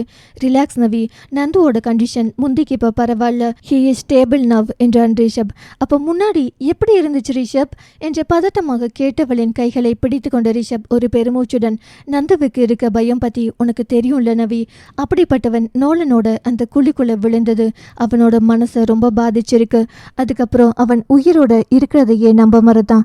நாங்களும் எவ்வளவோ கவுன்சிலிங் கொடுத்து பார்த்தோம், ஆனால் ரெக்கவரி ரேட் ரொம்ப ஸ்லோவாக இருந்துச்சு. இப்படி கவுன்சிலிங் கொடுத்துட்டு இருந்தப்போ தான் திடீர்னு சூசைட் பண்ண ட்ரை பண்ணியிருக்கான். அதுக்கப்புறம் அவனை கண்ட்ரோல் பண்ணுறது ரொம்ப கஷ்டமாக இருக்குன்னு மயக்கத்திலேயே வச்சுருக்கோம். இப்போ தான் அவனும் ரிசர்ச்சில் வேணும்னு நான் சொன்னதால் அவனோட மூளைக்கு சில ட்ரீட்மெண்ட் கொடுத்து கொஞ்சம் இயல்பாக்கி இருக்கோம் என்றான். அதை கேட்டவளிற்கு மேலும் வேதனையாக இருந்தது. அவளிற்கு தான் தெரியுமே நந்துவின் பயம். மிஸ்டோரியா அவன் நடந்து கொண்டதை பார்த்து நவியே அதிசயித்து தான் போனாள். ஆனால் அதன் ஆயுள் குறைவு என்று அவள் நினைக்கவே இல்லை. மெல்ல நந்துவின் அருகே சென்றவள் அவனின் கைகளை பிடித்து கொண்டு, நந்து சீக்கிரம் ரெக்கவர் ஆகி வா, எப்பவும் என்னை சுற்றிய சந்தோஷமாய் இருந்த உன்னை பார்த்துட்டு இப்போ இப்படி பார்க்க முடியல, எனக்கு நல்லா தெரியும் என்னை விட்டுட்டு உன்னாலையும் இருக்க முடியாதுன்னு, ஸோ சீக்கிரம் வந்துடு என்று பேசியவளின் கண்களை கண்ணீர் மறைத்து கொண்டது. அதனால் அவனின் கண்ணசைவை அவள் பார்க்காவிட்டாலும் ரிஷப் பார்த்தான். நவி, அவன் உனக்கு ரெஸ்பாண்ட் பண்றான், வேற ஏதாவது பேசு, சந்தோஷமான விஷயங்களை பேசு என்று அவளை தோண்ட அவளும் இருவரின் சிறுவயது நிகழ்வுகளை பற்றி பேச ஆரம்பித்தாள். நவியின் பேச்சு படுத்திருந்தவனை கவனிக்க வைத்ததோ, அங்கிருந்த மற்றொருவன் அவளின் பேச்சை நன்கு கவனித்தான். அவளின் சிறுவயது ஏக்கங்களை எல்லாம் அவள் அறியாமலேயே சொல்லிக் கொண்டிருக்க கேட்டுக்கொண்டிருந்த ரிஷபிற்கு தான் கஷ்டமாக இருந்தது. சில நிமிடங்கள் அப்படியே கழிய, போதும் நவி, அவன் ரெஸ்ட்ல இருக்கட்டும், ஆனால் நீ பேசினதில் அவன்கிட்ட நல்ல இம்ப்ரூவ்மெண்ட் தெரிஞ்சது. நீயும் இல்லைன்னு நினச்சிதான் நாங்கள் எவ்வளோ ட்ரை பண்ணியும் ரெஸ்பாண்ட் பண்ணலைன்னு நினைக்கிறேன். இனி சீக்கிரம் ரெக்கவர் ஆயிடுவான் என்று கூறினான் ரிஷப். நவிக்கும் ரிஷபின் பேச்சு சற்று ஆறுதல் அளித்தது. ரிஷப் அங்கிருந்து கிளம்பலாம் என்று கூற படுத்திருந்த நண்பனை பார்த்துவிட்டு ரிஷபுடன் வெளியேறினாள். மீண்டும் அதே தாழ்வாரத்தில் நடக்க ஆரம்பித்தனர். நவியின் மனம் முழுவதும் நந்துவின் நினைவே வியாபித்திருக்க வழி மாறி செல்வது கூட அவளின் கருத்தில் பதியவில்லை. அந்த தாழ்வாரத்தின் முடிவிலிருந்த இயங்கு ஏனிக்குள் லிஃப்ட். ரிஷப் நுழைய நவியும் அவன் பின்னே சென்றாள். அவளின் கவனம் இங்கில்லை என்பதை உணர்ந்து கொண்ட ரிஷப், ஆர் யூ ஓகே நவி என்று வினவ, அப்போதுதான் சுயத்தை அடைந்தவள் அவர்கள் இருக்கும் இடத்தை பார்த்தாள். இதுக்குள்ள எப்படி வந்தோ என்று அவள் யோசிக்கும் போதே, ரிலாக்ஸ் நவி, இப்படி சுத்தி என்ன நடக்குதுன்னே தெரியாம இருக்கிறது நல்லதில்ல, குறிப்பா இப்போ நாம இருக்க சூழ்நிலையில என்று எடுத்து கூறினான். சாரி ரிஷப், நந்துவா அப்படி பார்த்ததுல மைண்ட் அப்செட் ஆயிடுச்சு என்றாள் நவி. அதன் பின்பு இருவருக்கும் பேச்சுவார்த்தை இல்லை. அங்கு இயங்கு ஏணியை விட்டு வெளியே வந்தவர்கள் மீண்டும் நடக்க ஆரம்பிக்க நவி தான் அந்த மௌனத்தை கலைத்தாள். இப்போ எங்க போயிட்டு இருக்கோம் ரிஷப் என்று கேட்க, நீ தெரிஞ்சுக்க ஆர்வமா இருக்க விஷயத்த தெரிஞ்சுக்க போறோம் என்று கூறிவிட்டு முன்னே நடக்க அதுவரை இல்லாத பரபரப்பு நவியை தொற்றிக் கொண்டது. இவர்கள் இருவரும் ஜோடியாக செல்வதை ஒரு ஜோடி விழிகள் கண்டதை இருவருமே உணரவில்லை. அந்த கட்டிடத்தின் மேல் மாடியில் பாதியை விழுங்கிக் கொண்டு அமைந்திருந்த அறையது. அதற்குள்ளே நுழைந்ததும் ஏதோ சொல்ல தெரியாத உணர்வுகளுக்குள் சிக்கிக் கொண்டதை போல உணர்ந்தாள் நவி. தன்னை தாக்கும் உணர்வுகளோடு போராடி கொண்டே அந்த அறையை ஆராய்ந்தாள். அந்த அறையின் ஒரு பக்க சுவரில் வரிசையாக தொங்கிக் கொண்டிருந்த புகைப்படங்கள் அவளை இருக்க அதன் அருகே சென்று பார்த்தாள். அந்த புகைப்படங்களை பார்த்ததும் அவளுக்கு அந்த மிஸ்டூரியோவில் ஏற்பட்ட மாயை தான் நினைவிற்கு வந்தது. இந்த போட்டோல இருக்கிறவங்க தானே அந்த இல்யூஷன்ல பார்த்தோம் என்று ரிஷபிடம் வினவ, அவனோ கரகரப்பான குரலில், ஆமா, உலகத்தோட தலை சிறந்த ஆராய்ச்சியாளர்கள் பட்டியல்ல இவங்களுக்குன்னு நிரந்தர இடத்தை பிடிச்சவங்க என்று கூறினான். ஆமா, நானும் கேள்விப்பட்டிருக்கேன். மிஸ்டர் அண்ட் மிஸ்ஸஸ் கிருஷ்ணன் கரெக்டா என்று வினவினாள். இவங்கள ஆராய்ச்சியாளர்களா நீ கேள்விப்பட்டிருக்கலாம், ஆனா உன் அப்பா அம்மாவா இவங்கள உனக்கு தெரியாது என்று சத்தமில்லாமல் அவளை அதிர வைத்தான் ரிஷப். அத்தியாயம் 20. அந்த கட்டிடத்தின் மேல் மாடியில் விஸ்தாரமாக அமைந்திருந்த அறைக்கு நவியை அழைத்து சென்றான் ரிஷப். அறைக்கு வெளியிலிருந்து பார்க்கும்போதே நவிக்கு ஏதோ பல உணர்வு குவியல்களில் மூழ்கி இருப்பது போல இருந்தது. எனினும் தன் கேள்விக்கான விடையை தெரிந்து கொள்ள அந்த அறைக்குள் சென்றாள். அந்த அறையை சுற்றி பார்த்தவளிற்கு வித்தியாசமாக எதுவும் படவில்லை. அங்கு ஒரு பக்க சுவர் முழுவதும் தொங்கவிடப்பட்டிருந்த புகைப்படங்களை அவளை கவர்ந்தன. அதன் அருகே அவள் செல்ல ரிஷப் எதுவும் பேசாமல் பேசாமல் அவளின் பின்னே சென்றான். அந்த புகைப்படங்கள் அனைத்திலும் நடுத்தர வயதுடைய ஆணும் பெண்ணும் விதவிதமான போஸ்களில் இருந்தனர். அவர்களை பார்த்ததும் நவியின் இதயம் படபடவென அடித்து கொள்ள அதற்கான காரணம் தெரியாமல் தவித்தாள் அவள். சில நொடிகளிலேயே தன்னிலை அடைந்தவள் மீண்டும் அந்த புகைப்படங்களை காண அப்போதுதான் அவர்களை இதற்கு முன்னரே பார்த்த நினைவு எழுந்தது நவிக்கு. உடனே ரிஷபிடம், இவங்களை தானே அந்த இல்யூஷன்ல பார்த்தோம் என்று அவளை உணராத ஆர்வத்துடன் வினவினாள் நவி. ஆமா என்று கரகரப்பாக உரைத்தான் அவன். நவி மட்டுமல்ல, ரிஷபும் கூட அந்த அறைக்குள் நுழைந்ததிலிருந்து இப்போது வரை உணர்ச்சி குவியல்களில் தான் சிக்கியிருக்கிறான் என்பது அவனின் கரகரப்பான குரலிலேயே தெரிந்தது. ஆனால் ஆர்வத்துடன் இருந்த நவியினால் அதை கவனித்து விசாரிக்கத்தான் இயலவில்லை. ரிஷப் மேலும் அவர்களை பற்றி கூற ஆரம்பித்தான். இந்த உலகத்தோட தலை சிறந்த ஆராய்ச்சியாளர்கள் தான் இவங்க என்று அவன் கூற, நான் கேள்விப்பட்டிருக்கேன் மிஸ்டர் அண்ட் மிஸ்ஸஸ் கிருஷ்ணன், கரெக்டா என்றாள் நவி. இவங்கள ஆராய்ச்சியாளர்களா நீ கேள்விப்பட்டிருக்கலாம், ஆனால் உன் அப்பா அம்மாவா இவங்கள உனக்கு தெரியாது என்று கூறிய ரிஷபை திகைப்புடன் நோக்கினாள் நவி. இவையெல்லாம் கனவோ? இங்கு வந்தது ரிஷபுடன் பேசியது அனைத்தும் கனவோ என்றுதான் நினைக்க தோன்றியது நவிக்கு. எத்தனை பெரிய அதிர்ச்சி இது நவிக்கு! அதை தெரிந்ததாலேயே அவளுக்கான நேரத்தை வழங்கி அமைதியாக அவளின் முகபாவங்களை ஆராய்ந்து கொண்டிருந்தான் அந்த ஆராய்ச்சியாளன். நவி இன்னும் நம்பவில்லை. ரிஷப் தன்னிடம் விளையாடி பார்க்கிறானா என்று கூட தோன்றியது. ஆனால் மறுநொடியே தன்னிடம் இப்படி விளையாடியதில் அவனிற்கு என்ன லாபம் என்று அவளின் மூளை எதிர்கேள்வி கேட்டது. உண்மையில் நவிக்கு இந்த நிமிடங்களை எப்படி கடப்பது என்றே புரியவில்லை. ஒரு பெருமூச்சுடன் அங்கிருந்த நீல்சாய் விரிக்கையில் அமர்ந்துவிட்டாள். அவளின் செயல்களை கண்ட ரிஷபிற்கு இந்த தகவலை அவளிடம் கொஞ்சம் கொஞ்சமாக சொல்லியிருக்க வேண்டுமோ என்று தோன்றியது. சொல்லி முடித்த பின்னர் வருந்துவது வீண் என்று நினைத்தவன் அவளை சமன்படுத்த வேண்டி அவள் அருகே அமர்ந்தான். கால் முட்டியுடன் கை முட்டியை சேர்த்து கைகளில் தலையை தூக்கி குனிந்து அமர்ந்திருந்தவளின் தோளில் கை வைத்த ரிஷப், ரிலாக்ஸ் நவி என்று தன் வழக்கமான வசனத்தை வார்த்தை மாறாமல் கூற, எப்படி ரிலாக்ஸா இருக்க முடியும் ரிஷப்? என் வாழ்க்கையை மாற்றி போட்ட மாதிரி ஒரு செய்தியை சொல்லிட்டு எப்படி ரிலாக்ஸா எடுத்துக்க முடியும்னு நினைக்கிறீங்க என்று கோபமாக பேசியவள் அடுத்த நொடியிலேயே, என்னால முடியல ரிஷப், ரொம்ப குழப்பமா இருக்கு. இதெல்லாம் என்னோட கற்பனையா? அப்பா அம்மானு இயல்பா வாழணும்னு நானே இப்படியெல்லாம் நினச்சிக்கிறேன். நான் ரொம்ப பயமா இருக்கு ரிஷப், இதெல்லாம் என்னோட கனவு தானே என்று உடைந்து அழுதவளை கண்ட ரிஷபிற்கு பாவமாக இருக்க அவளின் தற்போதைய நிலைக்கு காரணமான சூழலை தான் நிந்திக்க முடிந்தது அவனால். அவளை ஆறுதலாக அணைத்து முதுகை வருடியவன், இல்ல நவி, இதெல்லாம் கனவு இல்லை, நிஜம்தான். நீ தி கிரேட் சயின்டிஸ்ட் கோகுல கிருஷ்ணனுக்கும் மித்ரா தேவிக்கும் பிறந்த பொண்ணுதான் நவி. உன்னோட இந்த நிலைக்கு என்ன காரணம்னு நான் சொல்றேன். ஆனா அதை கேட்கறதுக்கு நீ உன்னை தயார்படுத்திக்கணும். உன்கிட்ட எல்லாமே ஒரே நேரத்தில் சொல்லி உன்னை கஷ்டப்படுத்துறது எனக்கும் பிடிக்கல தான்.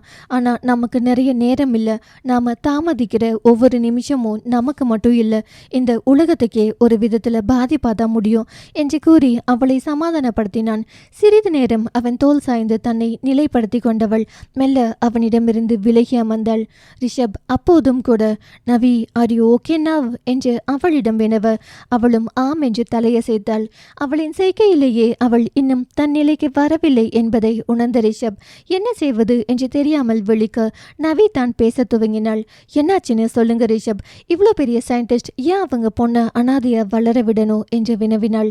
அவளின் உணர்ச்சிகளற்ற முகமும் அவள் கேள்வி கேட்ட விதமும் அவளின் பெற்றோர் செய்ததை அவளால் ஏற்றுக்கொள்ள முடியவில்லை என்பதை நன்குணர்த்தியது. எந்த மகவாள் இதனை தாங்கிக் கொள்ள இயலும்? அதையும் தாண்டி தான் சொல்லப்போவதை அவள் எவ்வாறு எடுத்துக்கொள்ளப் போகிறாள் என்ற தயக்கத்துடனே நவிக்கு அவளின் பெற்றோரை பற்றி கூற துவங்கினான் ரிஷப். கோகுல கிருஷ்ணன் அண்ட் மித்ரா தேவி தங்களோட வாழ்க்கையே ஆராய்ச்சிக்காக அர்ப்பணிச்சவங்க என்று கூறும் போதே நவியை கண்டான் ரிஷப்.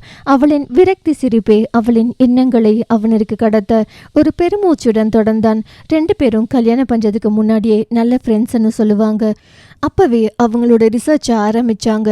மெடிக்கல் ஃபீல்டில் மக்களுக்கு பயனுள்ள நிறைய கண்டுபிடிப்புகளை கண்டுபிடிச்சாங்க. இன்னைக்கு இருக்க பல நவீன மருத்துவ சாதனங்கள் அவங்களோட நேரடி கண்காணிப்புல தான் கண்டுபிடிக்கப்பட்டது என்று ரிஷப் கூறி கொண்டிருக்க நவியின் இறுகிய முகமே அந்த பேச்சினை அவள் ரசிக்கவில்லை என்பதை எடுத்துரைத்தது. அதை கண்டு கொண்ட ரிஷப் அவர்களின் சாதனை கதைகளை நிறுத்திவிட்டு அவளின் வரலாற்றை கூற ஆரம்பித்தான். அவங்க பல ஆராய்ச்சியில வெற்றி பெற்றதை பார்த்த பல நாடுகள் அவங்க 2 பேரையும் அவங்க நாட்டுக்காக ஆராய்ச்சி பண்ண அழைச்சாங்க. இவ்வளோ ஏன், மேற்கு கிழக்கு மாகாணமே பல சலுகைகளை கொடுக்கறதா சொல்லி கூப்பிட்டப்போ தங்களோட பணி உலக மக்கள் எல்லாரோட வளர்ச்சிக்கும் உறுதுணையா இருக்கும். அதனால எல்லாருக்கும் பொதுவான இடத்துல இருந்து அவங்க ஆராய்ச்சியை தொடர போறதா சொன்னாங்க. அவங்களுக்காகவே இந்த இடத்துல பிரம்மாண்ட ஆராய்ச்சி கூடத்தை நிறுவனம் இங்க வந்து சிக்கிக்கிட்டதை தெரிஞ்சுக்காம அவங்களும் தங்களோட லட்சியத்தை நோக்கி சந்தோஷமாகவே பயணிக்க ஆரம்பிச்சாங்க. இதுதான் அவங்க செஞ்ச முதல் தப்பு என்று கூறி நிறுத்தினான். நவிக்கு அவன் இந்த இடம் என்று கூறியதில் எந்த இடம் என்று தெரிந்து கொள்ள வேண்டும் என்று தோன்றினாலும் அதை பற்றி வினவாமல் அமைதியாகவே இருந்தாள். அவளின் அமைதி கண்டு மேலும் தொடர்ந்தான் ரிஷப். கொஞ்ச நாளைக்கு அப்புறம் தான் இந்த நிறுவனத்தாளுங்க தங்களை வேவு பார்க்குறாங்களோன்னு சந்தேகம் வந்துச்சு அவங்களுக்கு. அவங்கள மட்டும் இல்ல, அவங்க குடும்பத்தையே தொடர்ந்து கண்காணிச்சுட்டு இருந்திருக்காங்க. அந்த சமயத்துல தான் மித்ராமா பிரெக்னெண்டா இருக்கிறது தெரிஞ்சிருக்கு. தங்களை சுத்தி பின்னப்படுற வலையில நீயும் மாட்டிக்க கூடாதுன்னு நினைச்சாங்க அவங்க. ஸோ பிரெக்னன்சி பிரேக் எடுத்துட்டு அவங்க சொந்த ஊருக்கு போனாங்க. அங்கதான் நீயும் பிறந்த. ஏற்கனவே தங்களோட சொந்தங்களை வச்சு அவங்கள சில ஆபத்தான ஆராய்ச்சிகளை பண்ண சொல்லி மிரட்டின சமயம் அது. உன்னையும் அது மாதிரி பகடையா யூஸ் பண்ணுவாங்களோன்னு நினைச்சுதான் வெளி உலகத்துக்கு நீ இறந்துட்டதா சொல்லி உன்னை அநாத ஆசிரமத்துல விட ஏற்பாடு செஞ்சாங்க என்று கூறினான் ரிஷப். அப்போதும் நவியின் முகபாவத்தில் எந்த மாறுதலும் இல்லை. நவி, உனக்கு புரிஞ்சதா? அவங்க வேணும்னே உன்னை தனியா விடல, இந்த உலகத்தோட நன்மைக்காக என்று அவன் கூறும்போதே இடைவேட்டியவள். நல்லாவே புரிஞ்சது ரிஷப். இந்த உலகத்தோட நன்மைக்காக பலி கொடுக்கப்பட்டது என்னோட சைல்ட்ஹுட். என்ன தான் சொன்னாலும் என்னால் ஏற்றுக்க முடியல ரிஷப். சின்ன வயசுல இருந்து எவ்வளோ போராட்டங்கள், எத்தனையோ அவமானங்கள். என்னவோ நானா என்ன பெத்தவங்க கிட்ட இருந்து பிரிஞ்சு வந்த மாதிரி பேசுவாங்க. as if I had a choice என்று கண் கலங்கினாள் நவி. அவளின் இந்த நியாயமான கேள்விக்கு அவனிடமும் பதில் இல்லை அல்லவா? அவன் யோசிக்கும் போதே, சரி, அப்படி என்னை விட்டுட்டு வந்தாங்களே, அதனால எத்தனை ஆபத்தான ஆராய்ச்சிகளை அவங்களால தடுக்க முடிஞ்சது என்றாள். அவளின் இந்த கேள்விக்கு விரக்தி சிரிப்புடன், உன்னை பகடையா வச்சு தங்களை கார்னர் பண்ணுவாங்கன்னு நினைச்சவங்களுக்கு தங்களையே பகடையா வச்சு அவங்களுக்கு தேவையானதை சாதிச்சுக்க போறாங்கன்னு தெரியல. அப்படி தெரிஞ்சிருந்தா என்ன மாதிரி சிலர் மேல அன்பு காட்டாம இருந்திருப்பாங்களோ என்னவோ என்றான் ரிஷப். அவர்களை பற்றி பேசும்போது அவன் குரல் மாற்றத்திலிருந்தே அவர்களை பெரிதாக மதிக்கிறான் என்பது நவிக்கு விளங்கியது. எங்கே அவள் தவறாக நினைத்து விடுவாளோ என்று ஒவ்வொரு வாக்கியத்திற்கும் நவியின் முகத்தை பார்த்தது அவளுக்கு புரிந்துதான் இருந்தது. ஆனால் இப்போது அவன் கூறியதை வைத்து பார்க்கும்போது புரிந்தது என்னவோ, தன் பெற்றவர்கள் இவனின் மனம் கவர்ந்தவர்கள் மட்டுமல்ல, இவனும் தன் பெற்றவர்களின் மனம் கவர்ந்தவன் என்பது. நவி ரிஷபின் முகம் நோக்க அவனோ இம்முறை அவளின் முகத்தை காணாமல் இவர்களின் பேசும் பொருளாக விளங்கிய இருவரின் புகைப்படத்தை பார்த்து கொண்டே பேசினான். 2 பேரும் உன்னை பாதுகாத்துட்டோங்கிற நினைப்புல அவங்களோட கண்டிஷன்ஸ் எதுக்கும் சம்மதிக்காம உலகத்தோட பாதுகாப்புக்கு பங்கம் வராத ஆராய்ச்சிகளை மட்டும் பண்ண ஆரம்பிச்சாங்க. அப்பதான் நானும் என்னோட சிலரும் இங்க வந்து ஜாயின் பண்ணோம். பிறந்ததுல இருந்து அனாதையா இருந்த எங்களுக்கு குருவா மட்டும் இல்லாம அதையும் தாண்டி ஒரு குடும்பமா இருந்தாங்க 2 பேரும் என்று அவன் சொல்ல, அவங்க பொண்ண அனாதையா தவிக்க விட்டதுக்கு பிராய்ச்சித்தமோ என்று நினைத்து கொண்டாள் நவி. கொஞ்ச நாள் எங்களை கண்டுக்காதது போல இருந்தவங்க எங்க பழக்கத்தை பார்த்து திரும்பவும் பிளான் பண்றாங்கன்னு எங்களுக்கு ரொம்ப லேட்டா தான் தெரிஞ்சது. தெரிஞ்சப்போ மக்களோட அழிவு பாதையில என் பேரும் பொறிக்கப்பட்டிருக்கும்னு நான் எதிர்பார்க்கல என்று ரிஷப் நிறுத்த, நவியின் மூளையில் சட்டென்று மிஸ்டோரியாவில் இருந்தபோது அவள் கண்ட ரிஷபின் தவிப்பான முகமே தோன்றியது. ஆன்டி ஏஜிங் ட்ரக் என்று நவி வினவ ஒரு பெருமூச்சுடன், எதை என் வாழ்நாள் சாதனையா நினைச்சேனோ அதை சொல்றதுக்கு கூட கூனி குறுகவேன்னு நான் எதிர்பார்க்கவே இல்லை. ஆமா, அந்த ஆன்டி ஏஜிங் ட்ரக் என்னோட கண்டுபிடிப்பு தான். முதல் அதை டெஸ்ட் பண்ணி பாசிட்டிவ் ரிசல்ட் வந்தப்போ நான் ஏதோ பெருசா சாதிச்சிட்ட மாதிரி இருந்துச்சு. அது மார்க்கெட்ல வரப்போகுதுன்னு அவ்வளோ எக்ஸைட்மெண்ட். ஆனா அதோட கான்சிக்வன்சஸ் பார்க்கும்போது தான் அது எவ்வளோ பெரிய ஆபத்தா இருக்குன்னு புரிஞ்சது. உடனே மார்க்கெட்டுக்கு போக விடாம தடுக்கணும்னு மேலிடத்துல எவ்வளோ பேசினாலும் அவங்க ஒத்துக்கவே இல்லை. அப்ப கூட அந்த பேட்டன்ட் என் பேர்ல தான் இருக்குன்னு அவங்க கிட்ட சவால் விட்டேன். ஆனா அதுவே எனக்கு எதிராக திரும்பும்னு எதிர்பார்க்கல. பேட்டன்ட் ரைன்ஸ் அவங்களுக்கு மாற்றி தர சொல்லி கட்டாயப்படுத்தினாங்க. நான் முடியாதுன்னு சொன்னப்போதான் கிருஷ்ணன் சாரையும் மித்ராமாவையும் வச்சு என்னை கார்னர் பண்ண ஆரம்பிச்சாங்க. ஒரு நிலைக்கு அப்புறம் என்னால் அவங்களோட போராட முடியலை. ஏன்னா அவங்க எனக்கு எதிரில் நிற்க வச்சது என் வாழ்க்கையில் பெருசாக மதிக்கக்கூடியவங்களை.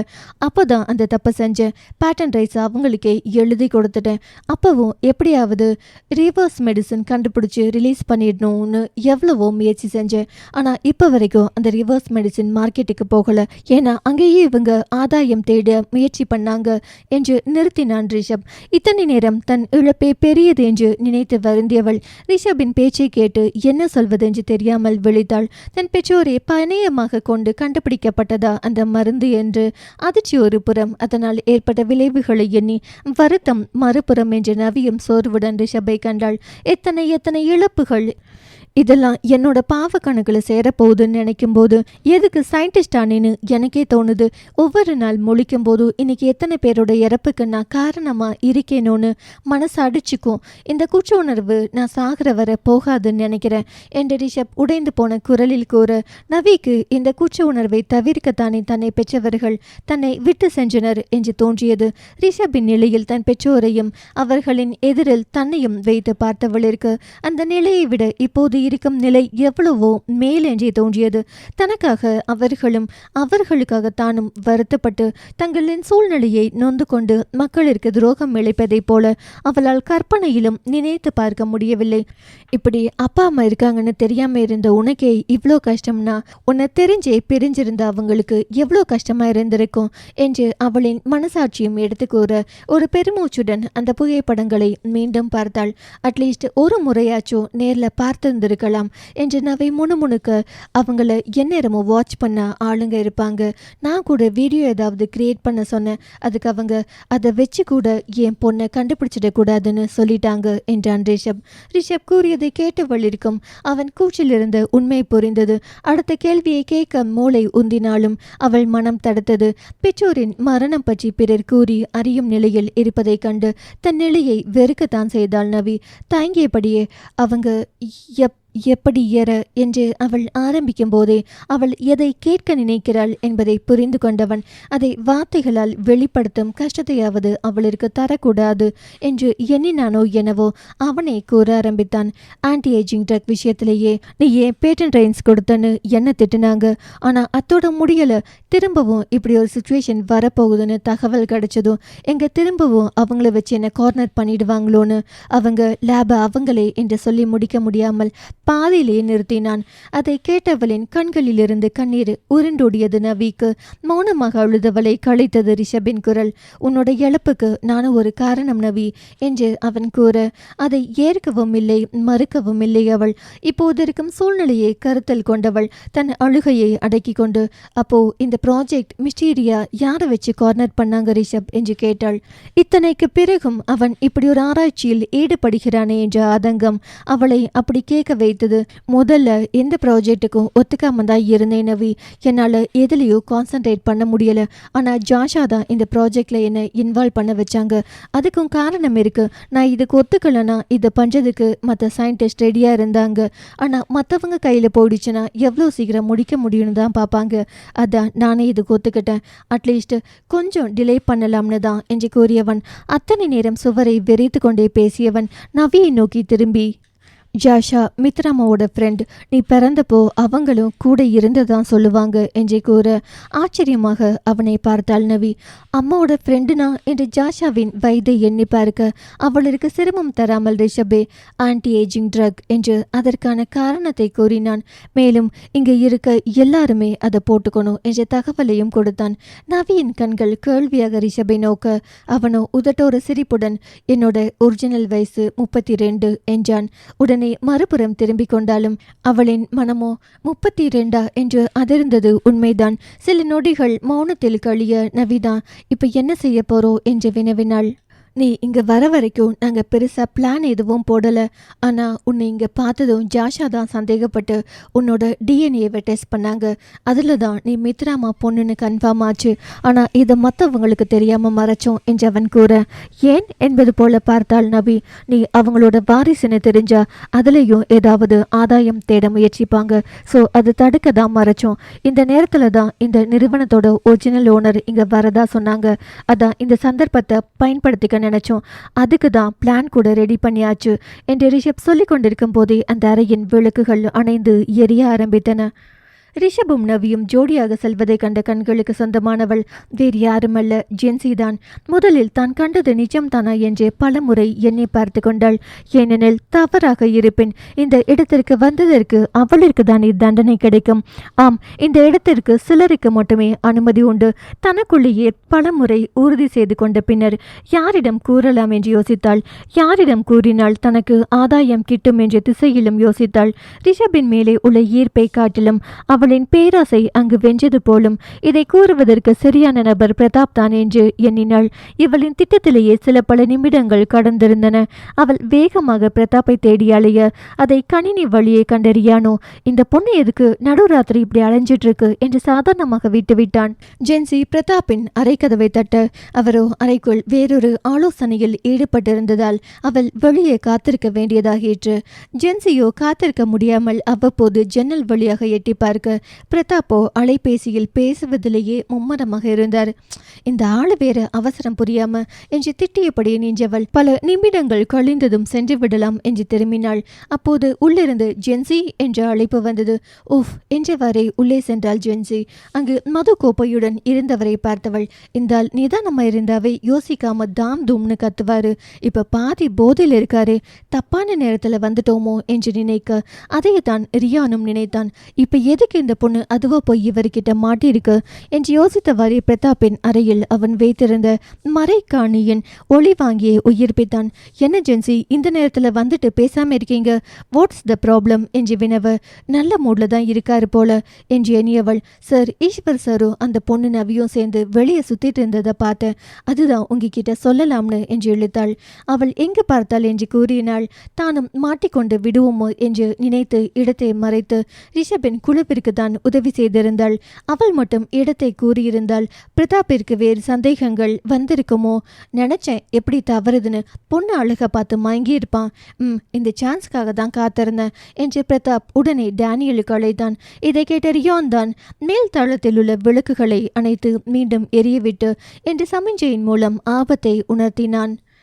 விளக்குகள் அணைந்து மீண்டும் எரிவதை கண்டு ரிஷப் சுதாரித்து, நவி கம் ஃபாஸ்ட், நம்ம உடனே உன் ரூமுக்கு போகணும் என்று நவியை இழுத்து கொண்டே ஓடினான்.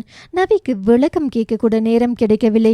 வேகமாக வந்த வழியை கூட்டி சென்றவன் அவசரமாக அந்த இயங்கு ஏணிக்குள் நுழைந்தான் நவியுடன். பிரதாப், எப்ப பார்த்தாலும் ஈஸ்வர் மேல கம்ப்ளைண்ட் பண்ணிக்கிட்டே இருக்கீங்க, this is not at all a good man என்று தூக்கம் பறிப்போன கடுப்பில் டானி பேச, டானி, இந்த முறை கம்ப்ளைண்ட் பண்ணது நான் இல்லை, நேரடி சாட்சியா ஜென்சி இருக்காங்க என்று பிரதாப் அலைபேசியில் கூற, தேவையில்லாத பிரச்சனையில் மாட்டிக்கொண்டோமோ என்று எண்ணினாள் ஜென்சி. ஓகே, போய் அந்த பொண்ணு ரூம்ல செக் பண்ணுங்க, ஐ வில் ஃபாலோ யூ என்று விட்டு அழைப்பை துண்டித்தார். ரிஷபை மாட்டிவிட போகும் குதூகலத்துடனே நவியின் அறை நோக்கி பயணமானார் பிரதாப். அவரின் பின்னே குழம்பிய மனதுடன் சென்றாள் ஜென்சி. நொடி நேரம் கூட தாமதிக்காமல் பயணித்த ரிஷபும் நவியும் அந்த மஞ்சள் மற்றும் பச்சை வண்ண விளக்குகள் ஒளிரும் தளத்தை அடைந்தனர். சரியான இடத்திற்கு வந்ததும் ரிஷப் பக்கத்தறையில் ஒளித்து வைத்திருந்த ஏணியை எடுத்து நவியின் அறையில் இருந்த துளையை நோக்கி செங்குத்தாக வைத்து நவியை ஏற சொல்ல அவளும் ஒருவித பதட்டத்துடனே ஏறினாள். நவி உள்ளே செல்ல அறையின் வெளியே பேச்சு சத்தம் கேட்டது. உள்ளே அவளை படுக்கையில் படுக்க சொன்ன ரிஷப் அந்த துளையை அவனே மூடினான். நவி படுக்கையில் படுப்பதற்கும் ரிஷப் கீழிருந்து துளையை மூடுவதற்கும் பிரதாப் கதவை திறந்து உள்ளே வருவதற்கும் சரியாக இருந்தது. உஃப் என்ற பெருமூச்சு ரியானுடையது. நல்ல வேளை அந்த அறிவாளிக்கு சிசிடிவி செக் பண்ணணும்னு தெரியாம போச்சு என்று முணுமுணுத்து கொண்டான். நவியை அறையில் கண்ட பிரதாப்போ குதூகலம் எல்லாம் வடிந்து விட்டதை போல வெளிவர அவன் பின்னே வந்து நின்ற டேனியல், பிரதாப், இதே மாதிரி இன்னும் எத்தனை முறை எங்க டைமை வேஸ்ட் பண்ண போறீங்க என்று சலித்து கொண்டே சென்றார். பிரதாப்போ ஜென்சியை முறைத்து கொண்டிருக்க அவரிடமிருந்து எப்படி தப்பிப்பது என்று தீவிரமாக சிந்தித்து கொண்டிருந்தாள் ஜென்சி. இவற்றையெல்லாம் கீழிருந்து கேட்டுக்கொண்டிருந்த ரிஷப் அவர்கள் அறையை விட்டு வெளியே சென்று விட்டனர் என்பதை அறிந்ததும் தான் பதட்டத்திலிருந்து வெளிவந்தான். அப்போது அவங்க வேணா கண்டுபிடிக்காம இருந்திருக்கலாம் மிஸ்டர் ரிஷபேஸ்வரன், ஆனா என்கிட்ட மாட்டிக்கிட்டீங்களே என்ற குரல் பின்னிருந்து கேட்க அதிர்ந்து திரும்பினான் ரிஷப்.